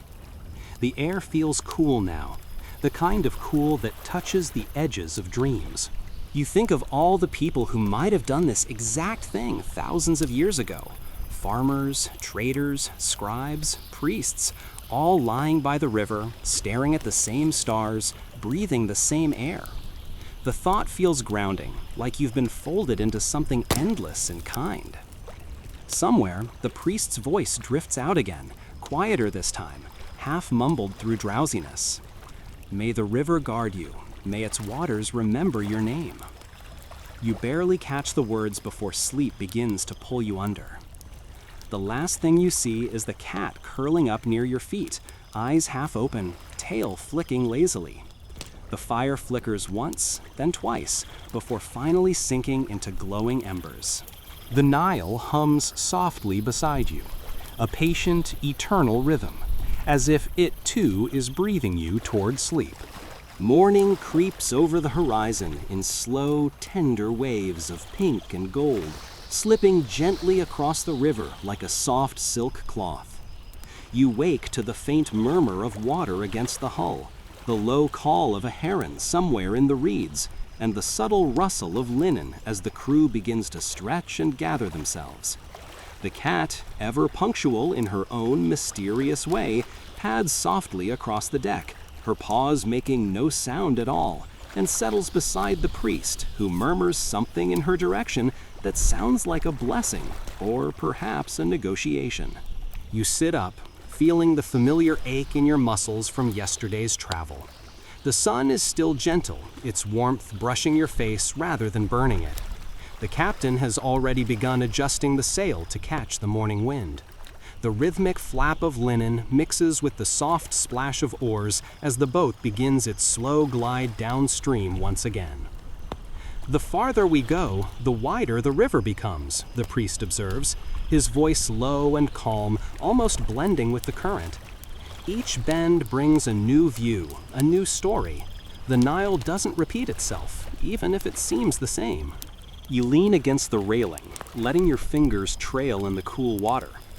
The ripples ripple outward lazily, disturbing a few small fish that dart away with silver flashes. You notice a distant group of fishermen, crouched low in their reed boats, pulling in nets heavy with tilapia. Their movements are synchronized and precise, a dance perfected over generations. Historians still argue whether these fishing methods were passed down unchanged for millennia or adapted gradually, the priest continues. Either way, it's a rhythm older than any scribe could record. You watch a father and son work together, casting nets with a fluidity that seems effortless. The boy's small hands barely disturb the water as he follows the older man's motions. Do you think they teach them everything, you ask? Not everything, the priest replies. Some knowledge belongs only to experience, to the feel of water, the whisper of the reeds, the way light moves across the surface. Neferu stretches near the stern, still half asleep. I think I'll learn more if I just nap all day, he mutters. You'll learn patience that way, the priest says, smiling. The river widens further as the morning progresses. Papyrus sways in gentle clusters along the banks, brushing the water like soft green fingers. The air carries the faint scent of wet earth, lotus blooms, and a whisper of something you can't quite name, a hint of time itself, layered and dense. The boat drifts with the current, the oarsmen moving at a leisurely pace, their muscles strong yet relaxed. You notice an unusual bird perched on a papyrus stem, black with a streak of white along its wings. Its long, curved beak dips delicately into the water, snatching its small creatures beneath the surface. Heron or egret, you murmur. Neither, the priest corrects gently. An African jacana. They walk on the floating reeds, seemingly defying gravity. Some say they were considered lucky, messengers of the river itself. A small laugh escapes you. So even the birds have jobs? Of course, the priest says with a twinkle. They carry news between the waters and the sky. You close your eyes for a moment, letting the breeze brush over your face. The boat rocks gently, a familiar, comforting rhythm. The Nile feels more alive now, as if it recognizes you, acknowledges your presence. You remember the crocodile dung sunscreen from earlier days, a distant, slightly unpleasant memory, and laugh softly at the strange intimacy humans have always shared with this river. As the sun rises higher, you notice the faint glimmer of a distant village on the east bank. Small, flat-roofed structures rise from the sand, clustered tightly together. Smoke drifts lazily from cooking fires. Children run along the shoreline, laughing and playing. Farmers guide oxen through green fields, plows slicing shallow furrows into the wet soil. Life, the priest says softly, always life. The river provides, even when the world seems harsh. You watch a man lifting water with a shaduf, a long pole with a clay bucket on one end and a counterweight on the other. The motion is slow and steady, dipping into the Nile, swinging upward, spilling water into a small irrigation channel. Ingenious, you murmur. Practical, the priest says. Ingenious, yes, but always necessary. The river gives, but you must know how to take without greed. The boat passes a shallow bend where sandbanks shift and reform in the water. You feel the gentle tug of the hull against the sand, a reminder that the Nile is never entirely predictable. The captain adjusts the rudder with calm precision, guiding the boat over shallow patches with practiced ease. The river keeps you humble, he says. No one masters her. A few miles later, the boat enters a narrow channel flanked by low cliffs streaked with ochre and limestone. The shadows stretch across the water, cooling the air noticeably. Tiny caves punctuate the cliff faces, some natural, some carved long ago. The priest points to them. These were once hermit dwellings, or perhaps tombs. Scholars still debate their exact purpose. The river preserved them, though, an eternal witness. You feel a strange, quiet awe, imagining the hands that carved those spaces, the prayers whispered within, the lives lived beside this same water. The boat glides past, stirring small ripples that reach up to kiss the cliff faces before vanishing. Sometimes I wonder, you murmur, if they could see us now. Perhaps, the priest says softly, but time flows differently on the Nile. What matters is not seeing, but remembering. The afternoon arrives with a soft golden haze. The river widens again, the banks lined with papyrus and reeds. Occasional birds take flight, their reflections mirrored perfectly in the smooth surface of the water. Somewhere upstream, you hear the faint call of a shawm or flute, perhaps a fisherman entertaining himself, perhaps the echo of a long-past melody still carried by the river. The cat shifts, yawning, settling back into her usual spot. She stretches luxuriously, tail flicking, then curls into a neat coil. Even she seems attuned to the calm rhythm of the river, moving in sync with the slow heartbeat of the Nile. The crew grows quiet, each person absorbed in their own thoughts. You lean back, feeling the sun warm your skin. The gentle sway of the boat, the soft rustle of papyrus, the distant hum of civilization. Everything coalesces into a sense of perfect, unhurried balance. Historians still argue whether this stretch of the Nile was considered sacred in early dynasties, the priest muses. Some say it was simply practical land. Others insist that every curve and bend held spiritual meaning. I believe both are true. You watch a pair of ibises skim the water's surface, long necks outstretched, wings catching the sunlight. For a moment, you imagine the river's reflections as a living map, Each ripple a line of text, each bird a symbol. Every movement part of a story that has been unfolding for thousands of years. The day drifts lazily onward, unmeasured, unhurried. The sun leans westward, casting long shadows across the water. You feel a deep calm settle over you, the kind that comes from understanding that the river, eternal and patient, will carry you forward. No rush, no expectation, simply onward along its endless path. The sun leans toward the horizon, softening the heat of the day into a gentle warmth that wraps around you like a linen cloak. The river glows in shades of molten amber and burnished copper, and every ripple on its surface catches the light as if the Nile itself has scattered gold across its skin. You feel the familiar sway of the boat beneath your feet, a gentle, constant rocking that seems to sync with the rhythm of your heartbeat. The crew has grown quieter as the afternoon drifts lazily onward. Neferu leans back against the railing, eyes half closed, humming softly to himself. The cat is perched atop a coil of rope, tail flicking idly. Even the oarsmen have slowed their strokes, letting the gentle current carry you, their movements deliberate and unhurried. You glance along the riverbank. The landscape changes subtly, as if the Nile itself is shaping the world before your eyes. Papyrus clumps sway in a slow, hypnotic dance. Small birds dart through the reeds, their reflections mirrored perfectly in the water. Occasionally, a fisherman's pole breaks the surface with a faint splash, and the water ripples outward in concentric circles that vanish almost instantly. "See those hills?" the priest murmurs, pointing toward a distant ridge along the western bank. Called the Western Twins. People have been building tombs there for centuries. Even before the great dynasties, the dead were placed carefully in the cliffs, and the living would come to pay their respects.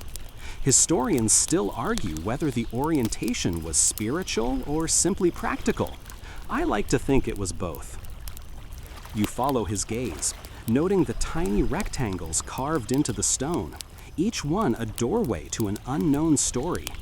You imagine the hands that carved them, the prayers whispered into the cool darkness of the tombs, the soft glow of oil lamps flickering against the walls. The captain clears his throat. "We'll slow down here for a while. The river gets shallow near the sandbanks ahead. Best to navigate carefully." You nod, feeling the tug of the hull as the oarsmen adjust their rhythm, steering the boat over a series of hidden shoals. The sound of water over sand is soft, hypnotic, a gentle murmur that lulls you into a reflective state. "Do you think the ancient Egyptians feared this river as much as they revered it?" you ask, leaning over the railing. The priest smiles faintly. "Fear and reverence are often two sides of the same coin. Crocodiles, floods, the unpredictable nature of the Nile. Yes, they feared these things. But it gave them life too. Every grain of barley, every sip of water, every fish in the nets came from the river. They understood that respect was the same as devotion." You reach down to touch the water. It's cool now, even with the sun high overhead. Tiny fish dart around your fingers, silver flashes that vanish before you can follow them. Somewhere beneath, a shadow moves, large and slow, barely visible. A reminder that the Nile still holds secrets you may never uncover. The cat flicks her tail at the water, uninterested in the mysteries beneath. You chuckle softly. The priest continues, pointing toward a small village on the eastern bank. "See that? Even here, people build their lives around the river. Houses, fields, boats, everything depends on it. The Nile is both highway and lifeblood. Historians still argue how much the state controlled the flow versus local knowledge, but the people always knew where to plant, where to fish, and where to rest." You notice the farmers working in shallow plots of flooded fields, guiding oxen through the mud, plows slicing precise furrows. Children run barefoot along the edges, laughing and chasing each other. One small boy waves at the boat, and you wave back. The connection feels simple yet profound, the river linking everyone who lives alongside it, past and present. A gentle breeze picks up, rustling the papyrus and the sails. The oars rest for a while as the current carries you forward. You close your eyes briefly, letting the boat's motion rock you, the sound of water whispering in your ears. It's a rhythm older than time itself, a song of life and movement. When you open your eyes, the landscape has shifted again. Cliffs rise more sharply along the western bank, their surfaces streaked with ochre and pale limestone. Small caves punctuate the cliffs, ancient tombs perhaps, or hermit dwellings, their purpose lost to centuries. The priest leans closer to the railing. Those caves were carved to catch the last light of day. People believed the western cliffs held the souls of the departed. Offering a prayer here was like speaking to eternity itself. You shiver slightly, not from cold, but from the sense of history pressing in, the weight of countless generations who lived, worked, and died beside this same water. The captain adjusts the sail again, catching the breeze. "Watch those sandbanks," he mutters. "They shift faster than most maps can keep up. You'll see shallow patches, unexpected turns. The river keeps us alert." You feel a thrill, not fear exactly, but the awareness of being a small part of something vast and untamed. The Nile is calm, but you know it holds power and surprise. The priest gestures to the sky. Notice the way the sun falls on the water at this hour. It's like a mirror, reflecting everything above and below. Ancient Egyptians believed the river mirrored the heavens, and perhaps it does. The stars and the water are cousins, part of the same endless cycle. A flash of silver darts through the water, a fish leaping, or perhaps a glimpse of a larger creature beneath. You catch your breath, reminded that even in the calm, the river is alive and unpredictable. "Remember the crocodile dung sunscreen from a few days ago?" Neferu asks suddenly, breaking the reverie. "I still shudder thinking about it." You laugh softly, shaking your head. "I think the gods will forgive us for skipping that part of tradition." The priest chuckles. "Perhaps, or perhaps they enjoy our discomfort. Historians still debate how literally people followed these rituals versus how much was symbolic, but there's always a thread of truth woven in." As the afternoon wanes, the river widens, and you notice small clusters of reeds and lotus flowers dotting the surface. The water seems to shimmer, catching every slant of sunlight. Occasionally, a pair of ibises skims along the edge, their long necks dipping into the water in search of food. The reflection of the birds in the calm surface makes it seem as if they are floating through two worlds at once, one above, one below. The boat glides along in silence, broken only by the occasional call of the oarsman or the soft hum of the priest's song. The motion rocks you gently, a hypnotic cadence that makes it easy to lose track of time.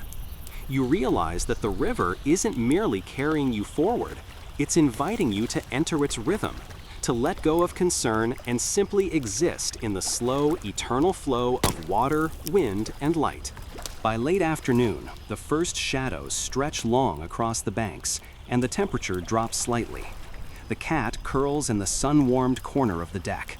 The priest sits nearby, quietly tracing a finger across a small piece of papyrus, doodling marks that may or may not hold meaning. The captain scans the river ahead, attentive to every subtle shift in current, every glint of sand or shadow. You lean back, closing your eyes. The warmth of the sun, the gentle sway of the boat, the soft sound of the Nile, it all merges into a perfect sense of calm. You feel suspended, held between water and sky, between past and present, between motion and stillness. The day ends not with a dramatic sunset, but with a gradual, forgiving dimming of light. The river becomes a ribbon of muted gold and deepening blue. The priest murmurs softly, "Every day is a journey, and every journey is a prayer." You let the words settle. The water laps gently against the hull. Somewhere upstream, a fish jumps, sending ripples across the mirrored surface. The cat yawns, eyes half closed, perfectly content. You breathe in the cool, fragrant air, feeling a profound connection with the river, with the land, with the countless people who have shared this experience across millennia.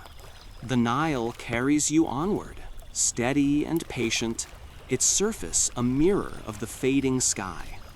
You are a small, quiet presence in the grand, eternal rhythm of this river. Night falls slowly, stretching across the Nile like a soft veil. The air is cooler now, carrying the scent of wet sand, papyrus, and distant lotus blooms. You feel the gentle sway of the boat under your feet as the oarsmen adjust their rhythm to the whisper of the river. Somewhere in the reeds, an owl hoots softly, a single note that seems to echo for miles. The cat, of course, is already perched on the railing, tail coiled neatly around her paws, watching the water with golden, unreadable eyes.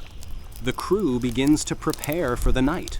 Small fires are lit along the shore, sending thin plumes of smoke into the darkening sky. The priest arranges offerings, a handful of bread, a splash of beer, setting them carefully at the water's edge. "For happy," he murmurs, "may the river remember us kindly tonight." Neferu groans as he stretches. "I swear, the river is testing our patience. How many nights of floating can one person endure?" "Endless," the priest replies with a faint smile. "Patience is the gift of the Nile. The river teaches us to flow, to wait, to notice things others overlook." You lean against the railing, letting the cool air brush your skin. The water reflects the faint glimmer of stars above, a perfect mirror that makes it hard to tell where the river ends and the sky begins. Somewhere upstream, the call of a distant bird blends with the soft lapping of water against the hull, creating a gentle, hypnotic lullaby. Historians still argue whether these evening rituals were for protection or for the pleasure of the gods, the priest says, but I like to believe they were both. The Nile responds to care, to attention, to respect. Even small gestures are heard. You watch as he dips a hand into the water, letting the liquid slip slowly between his fingers before releasing it back to the river. The gesture feels intimate, almost sacred, a silent conversation between human and river. You try the same, feeling the cool current, sensing its endless patience, its quiet strength. The boat drifts closer to the eastern bank, where a small cluster of homes glows with flickering lamplight. Smoke rises lazily from chimneys, carrying the scent of cooking bread and roasted fish. Children play at the water's edge, their laughter light and fleeting, blending with the sound of reeds brushing in the wind. A fisherman hums a low tune as he repairs his nets, the notes floating across the water. The priest points toward a cluster of reeds. "See those?" he whispers.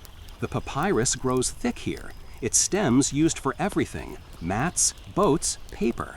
The river gives more than water. It gives tools, shelter, knowledge."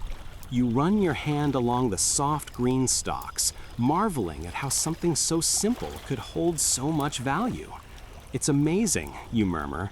"The river provides everything." And yet, the priest continues, people still debate how much the river shaped culture versus culture shaping the river.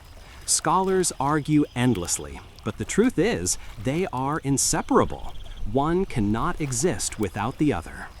As the night deepens, the moon rises slowly over the western cliffs, casting long shadows across the water. The reflections create a path of silver that seems to stretch endlessly. You notice a faint ripple, then another, as a fish breaks the surface, sending circles expanding outward. The cat flicks her tail, intrigued but unbothered.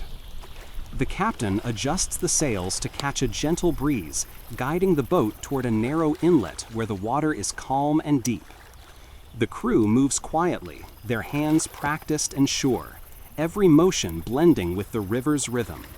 Even Neferu is silent now, absorbed in the soft murmurs of night. You remember the strange intimacy of floating past Gebeline, the cliffs looming like silent sentinels. The memory settles over you, a warm shadow in your mind, and you realize how the river ties each place together, linking the living and the dead, the past and the present. A gentle wind picks up, rustling the papyrus and reeds along the shore.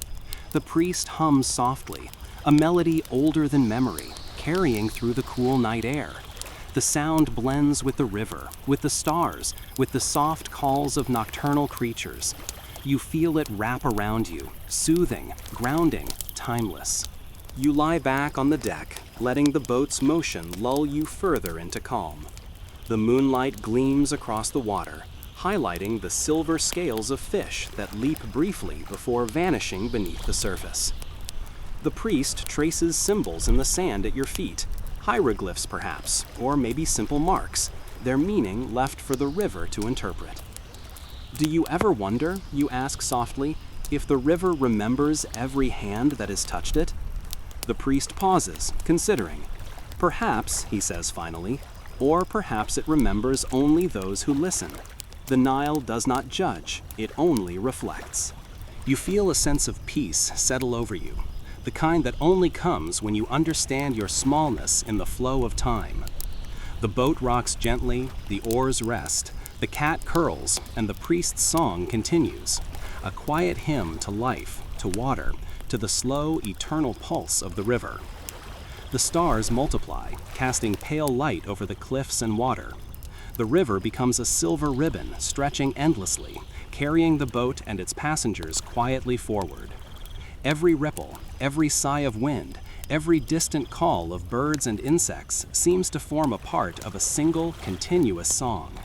Neferu hums softly, imitating the priest's melody. You smile quietly. Even the small human interruptions become part of the river's rhythm. Historians still debate, the priest says in a low voice, how much the Nile influenced the god's behavior in human eyes. Some say temples were built because of divine will. Others argue humans needed symbols to respect the river's power. Perhaps both are true. Perhaps both always were. You let the words settle. The fire flickers low, casting soft shadows. The air smells faintly of smoke, fish, and wet sand. The moon drifts higher, silvering the water. You feel yourself folding into the river's pace, your breathing matching its subtle ebb and flow. A few more ripples break the water's mirror, then vanish. The cat shifts slightly, but remains settled. The priest murmurs another line of his hymn. The oarsmen close their eyes for a moment, trusting the current. Even the captain allows the gentle glide to take precedence over all else. You close your eyes fully, surrendering to the sound of the Nile, the soft touch of wind, and the quiet rhythm of the night. Time seems irrelevant here. Only the flow of water, the pulse of life, and the infinite patience of the river remain. And in that moment you realize the Nile has always carried more than boats. It carries memory, devotion, wisdom, and calm, flowing quietly, endlessly, through all who come to listen. Dawn breaks slowly over the river, spilling pale gold across the water and the mist that lingers like a thin veil over the Nile. The air is cool and fragrant, carrying hints of wet reeds, lotus blooms, and sun-warmed mud. You rise from your mat, stretching, feeling the gentle sway of the boat beneath your feet. The cat, predictably, follows you with the quiet elegance of someone who has known the river longer than any human. The crew is already stirring. The oarsmen stretch their shoulders, preparing for another day's journey, their movements smooth and deliberate. Neferu yawns, a sound somewhere between protest and poetry, and rubs his eyes, clearly wishing the river could carry him a little faster. The captain calls softly from the bow. We'll follow the east bank today. There are shallows on the west side, and I prefer we stay in deeper water. You watch the boat glide forward, cutting gently through the calm surface. The reflection of the cliffs, trees, and distant settlements shimmers in the water like a painting, changing subtly with each ripple. It feels almost magical, a liquid mirror of the world around you. The priest leans over the railing, hand brushing the water. Notice the way it moves, he murmurs. The Nile is never still. Even in moments of calm, it flows, carries, and transforms everything it touches. Historians still argue how early Egyptians understood this, as science, as spirit, or both. I like to believe they saw it as both. A small group of fishermen passes on a reed boat, their nets dragging behind them. They greet you with quiet nods and subtle hand waves. The children along the riverbank mimic them, small and barefoot, racing along the soft sand. The simplicity of these gestures reminds you that life has always revolved around this water, the same way for centuries, yet ever changing. You glance at the riverbanks. The western cliffs rise higher now, their ochre faces streaked with white limestone. Small tombs punctuate the stone, rectangular doorways that seem to whisper secrets from centuries past. You remember the stories the priests told of ancestors paying homage here, carving out resting places in stone, and leaving offerings that might still linger in hidden corners. The cat moves along the deck with purpose, pausing only to flick her tail at a passing bird. You smile at her certainty. She has a calm authority that feels oddly comforting. The sun climbs higher, casting soft light across the ripples. You notice a patch of papyrus growing thickly along the east bank, their stems bending and brushing gently against the water. Those papyrus reeds, the priest says, were more than just plants. They were tools, paper, boats, even clothing. The river gives everything, and people learn to take carefully. Historians still argue whether papyrus was first cultivated or discovered wild, but the result was always the same: knowledge flowing like water. You reach down, trailing your hand through the cool water, feeling the current tug gently at your fingers. Tiny fish dart around your touch, silver flashes that vanish almost before you notice them. Somewhere beneath, you catch a shadow, larger, deliberate, reminding you that the river holds secrets unseen. The boat glides past a shallow cove where the sandbanks shift subtly.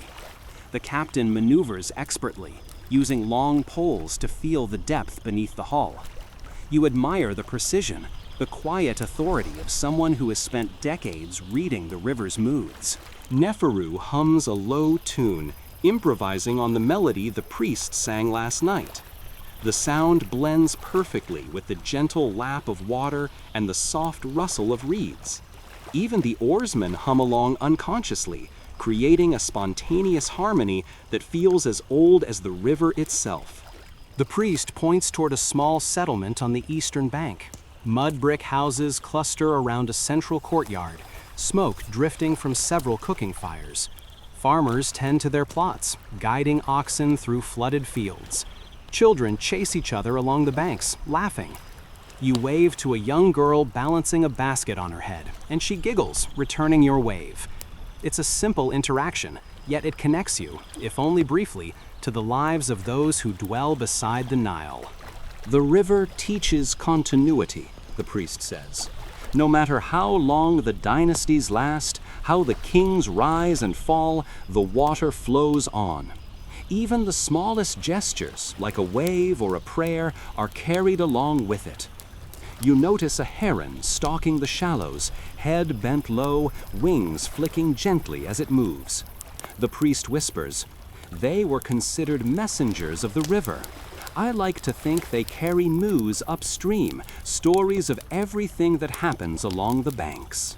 You follow its path silently, feeling a peculiar sense of connection to all the creatures of the Nile. Crocodiles, you remind yourself, hide somewhere beneath, their ancient presence a quiet reminder of the river's power.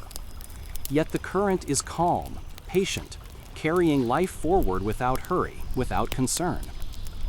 The boat rounds a bend, and the cliffs recede slightly, revealing a wide floodplain dotted with clusters of palm trees and small huts. The crew pauses briefly to navigate a particularly tricky sandbar. You can feel the subtle pull of the water beneath the hull, urging caution and patience.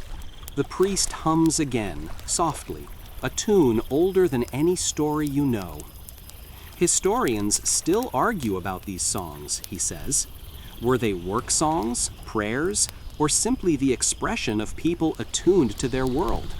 I believe they were all three, a way to honor the river and its gifts. As the afternoon drifts onward, the river becomes a mirror of sky, its surface catching each cloud, each movement of light. The cat yawns and curls beside you. Neferu dozes lightly, and even the captain allows the gentle glide of the current to dominate for a while. You lean against the railing, watching the slow rhythm of water and life, the quiet flow that has persisted for thousands of years. You realize, almost with a start, that the river is more than a highway, more than sustenance. It is memory, continuity, and patience incarnate. Every ripple is a story, every current a reminder of time's passage, every reflection a mirror of eternity. A faint breeze carries the scent of lotus flowers and wet sand. The boat rocks softly, and the oars rest for a while, leaving the current to guide you.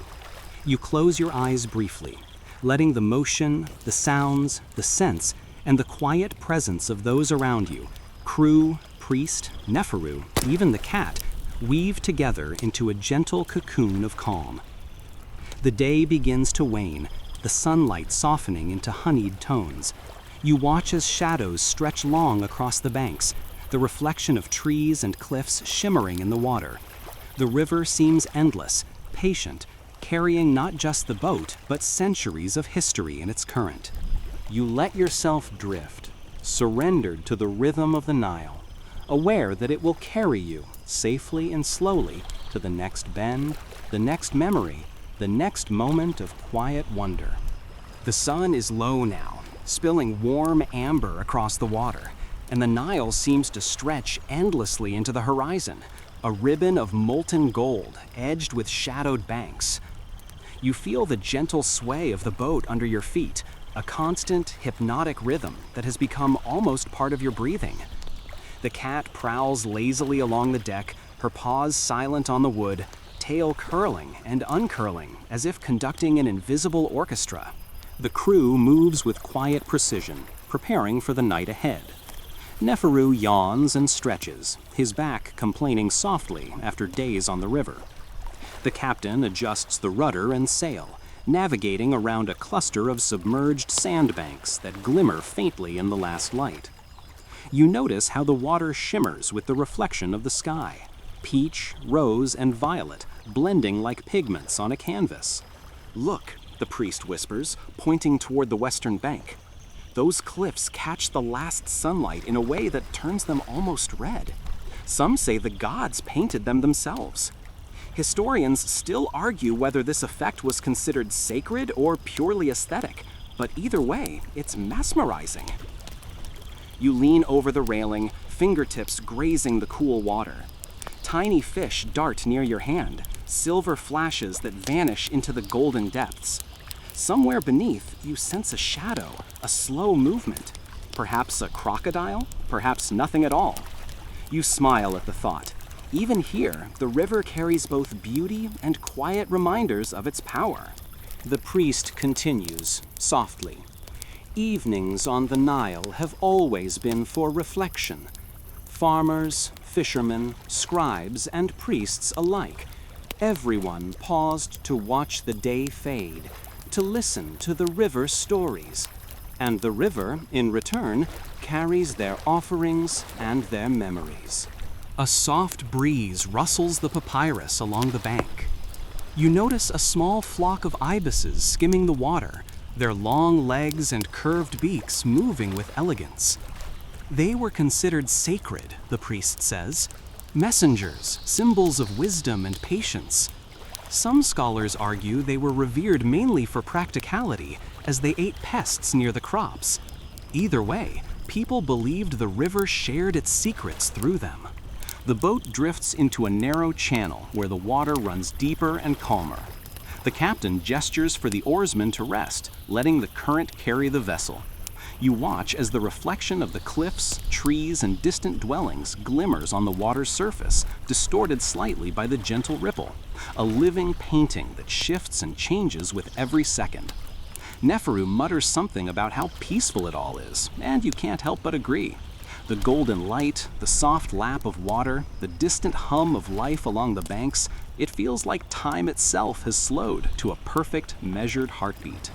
The priest picks up a small piece of papyrus and traces gentle marks in the sand at the deck's edge. These are prayers, songs, or perhaps nothing at all, he says. Some may have been read by the gods, some by the river. Historians still debate how literal people took these acts. I believe it doesn't matter. The intent is what carries meaning. As you watch, a small group of fishermen pulls in their nets from a nearby reed boat. The fish flop softly in the water before being lifted onto the boat. One of the men hums a melody that blends almost seamlessly with the priest's quiet chant. You feel the unity, human, animal, river, each contributing to a rhythm older than memory, a shared heartbeat of life along the Nile. The sun sinks lower, and shadows stretch across the water. You notice tiny lotus flowers breaking the surface near the bank, their petals pale in the fading light. The scent is delicate, a faint sweetness that mixes with wet earth and smoke from distant fires.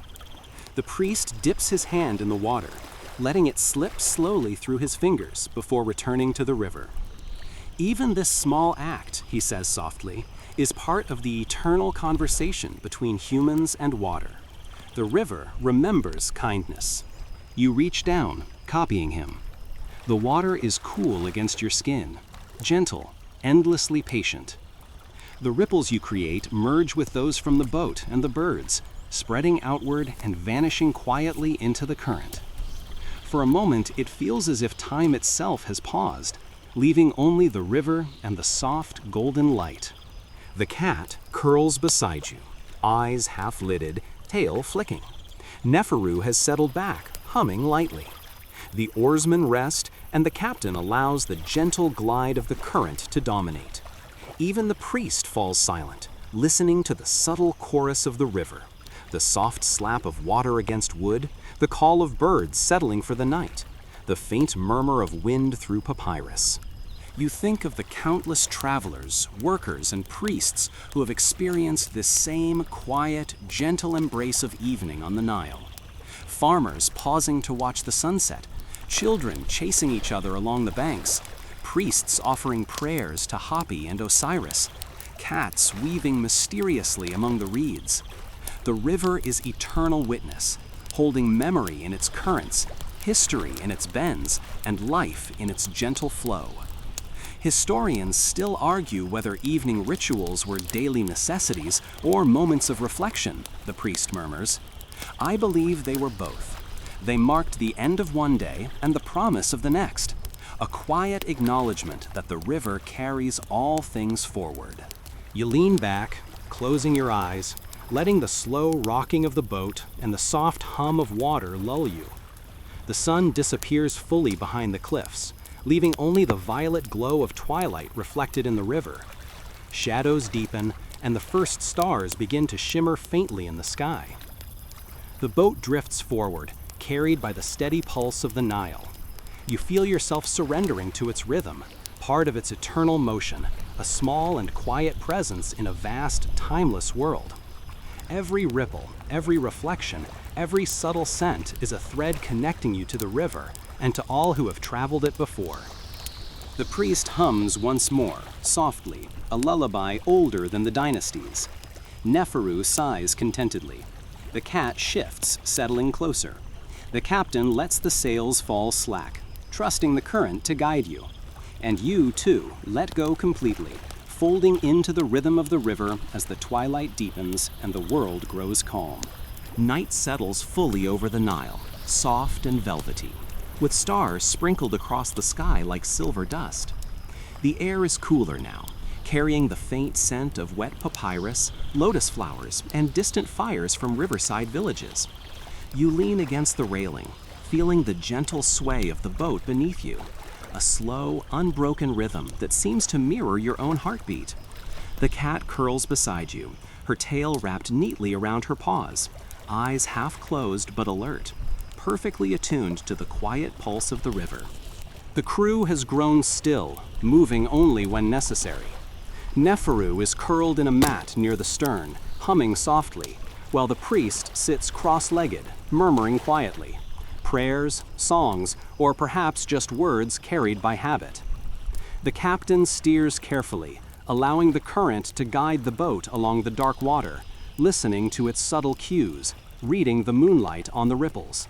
You trace a finger along the cool surface of the Nile, feeling the slight resistance of the water as it flows past. It is both immediate and infinite, a river that holds centuries within its gentle curve. The distant call of an owl blends with the soft rustle of reeds and the whisper of water against the hull, forming a lullaby older than memory itself. "Look there," the priest whispers, pointing toward a cluster of faintly glowing lights on the riverbank. Villagers lighting lamps to honor the river tonight. Some say it's tradition, some say superstition. Historians still argue whether these acts were purely symbolic or meant to placate the gods.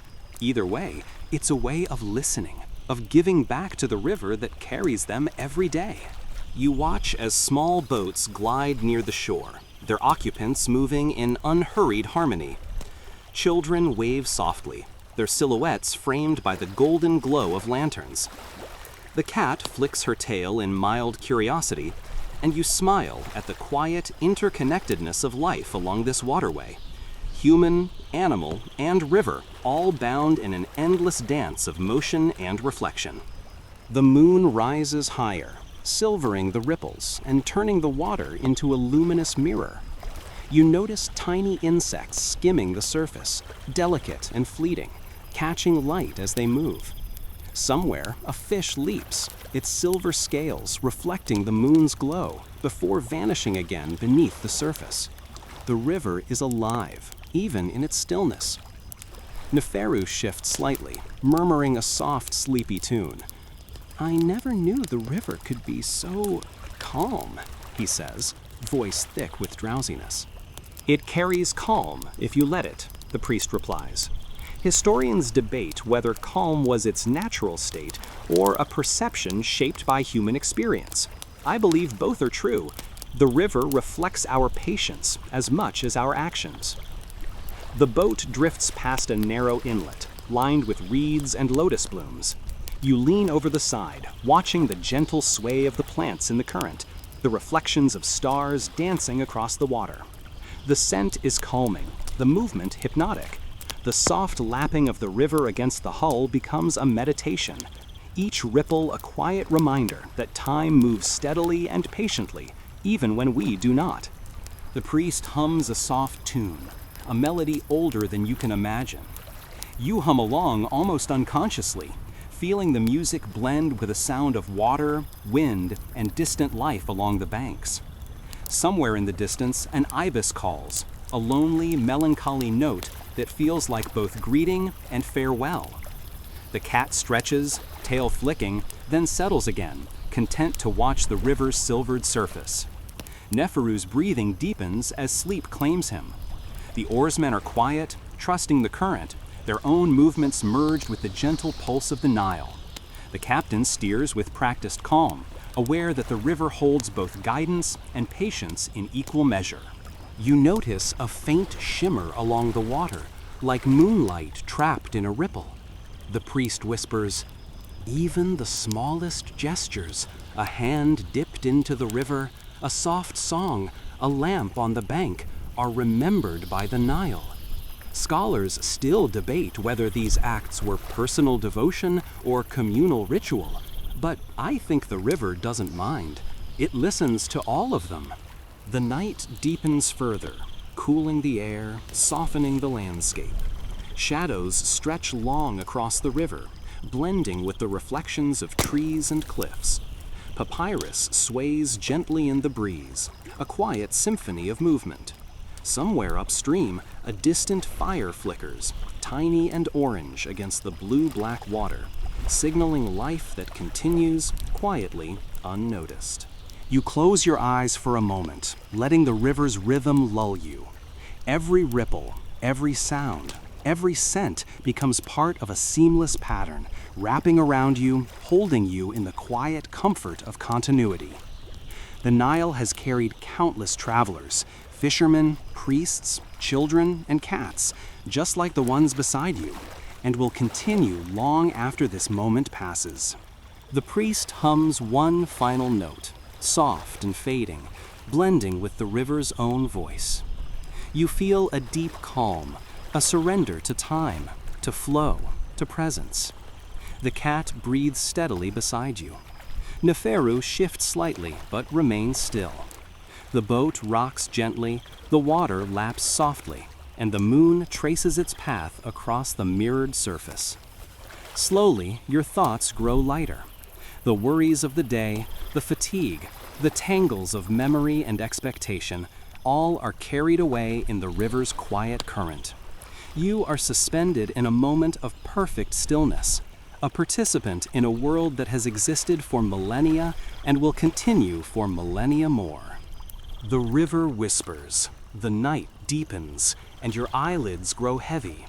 The Nile has guided you gently through history, through movement, through reflection, and now it guides you toward rest.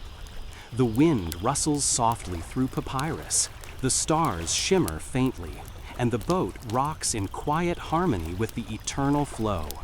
Time feels irrelevant here, replaced by a serene pulse that connects past, present, and the infinite river.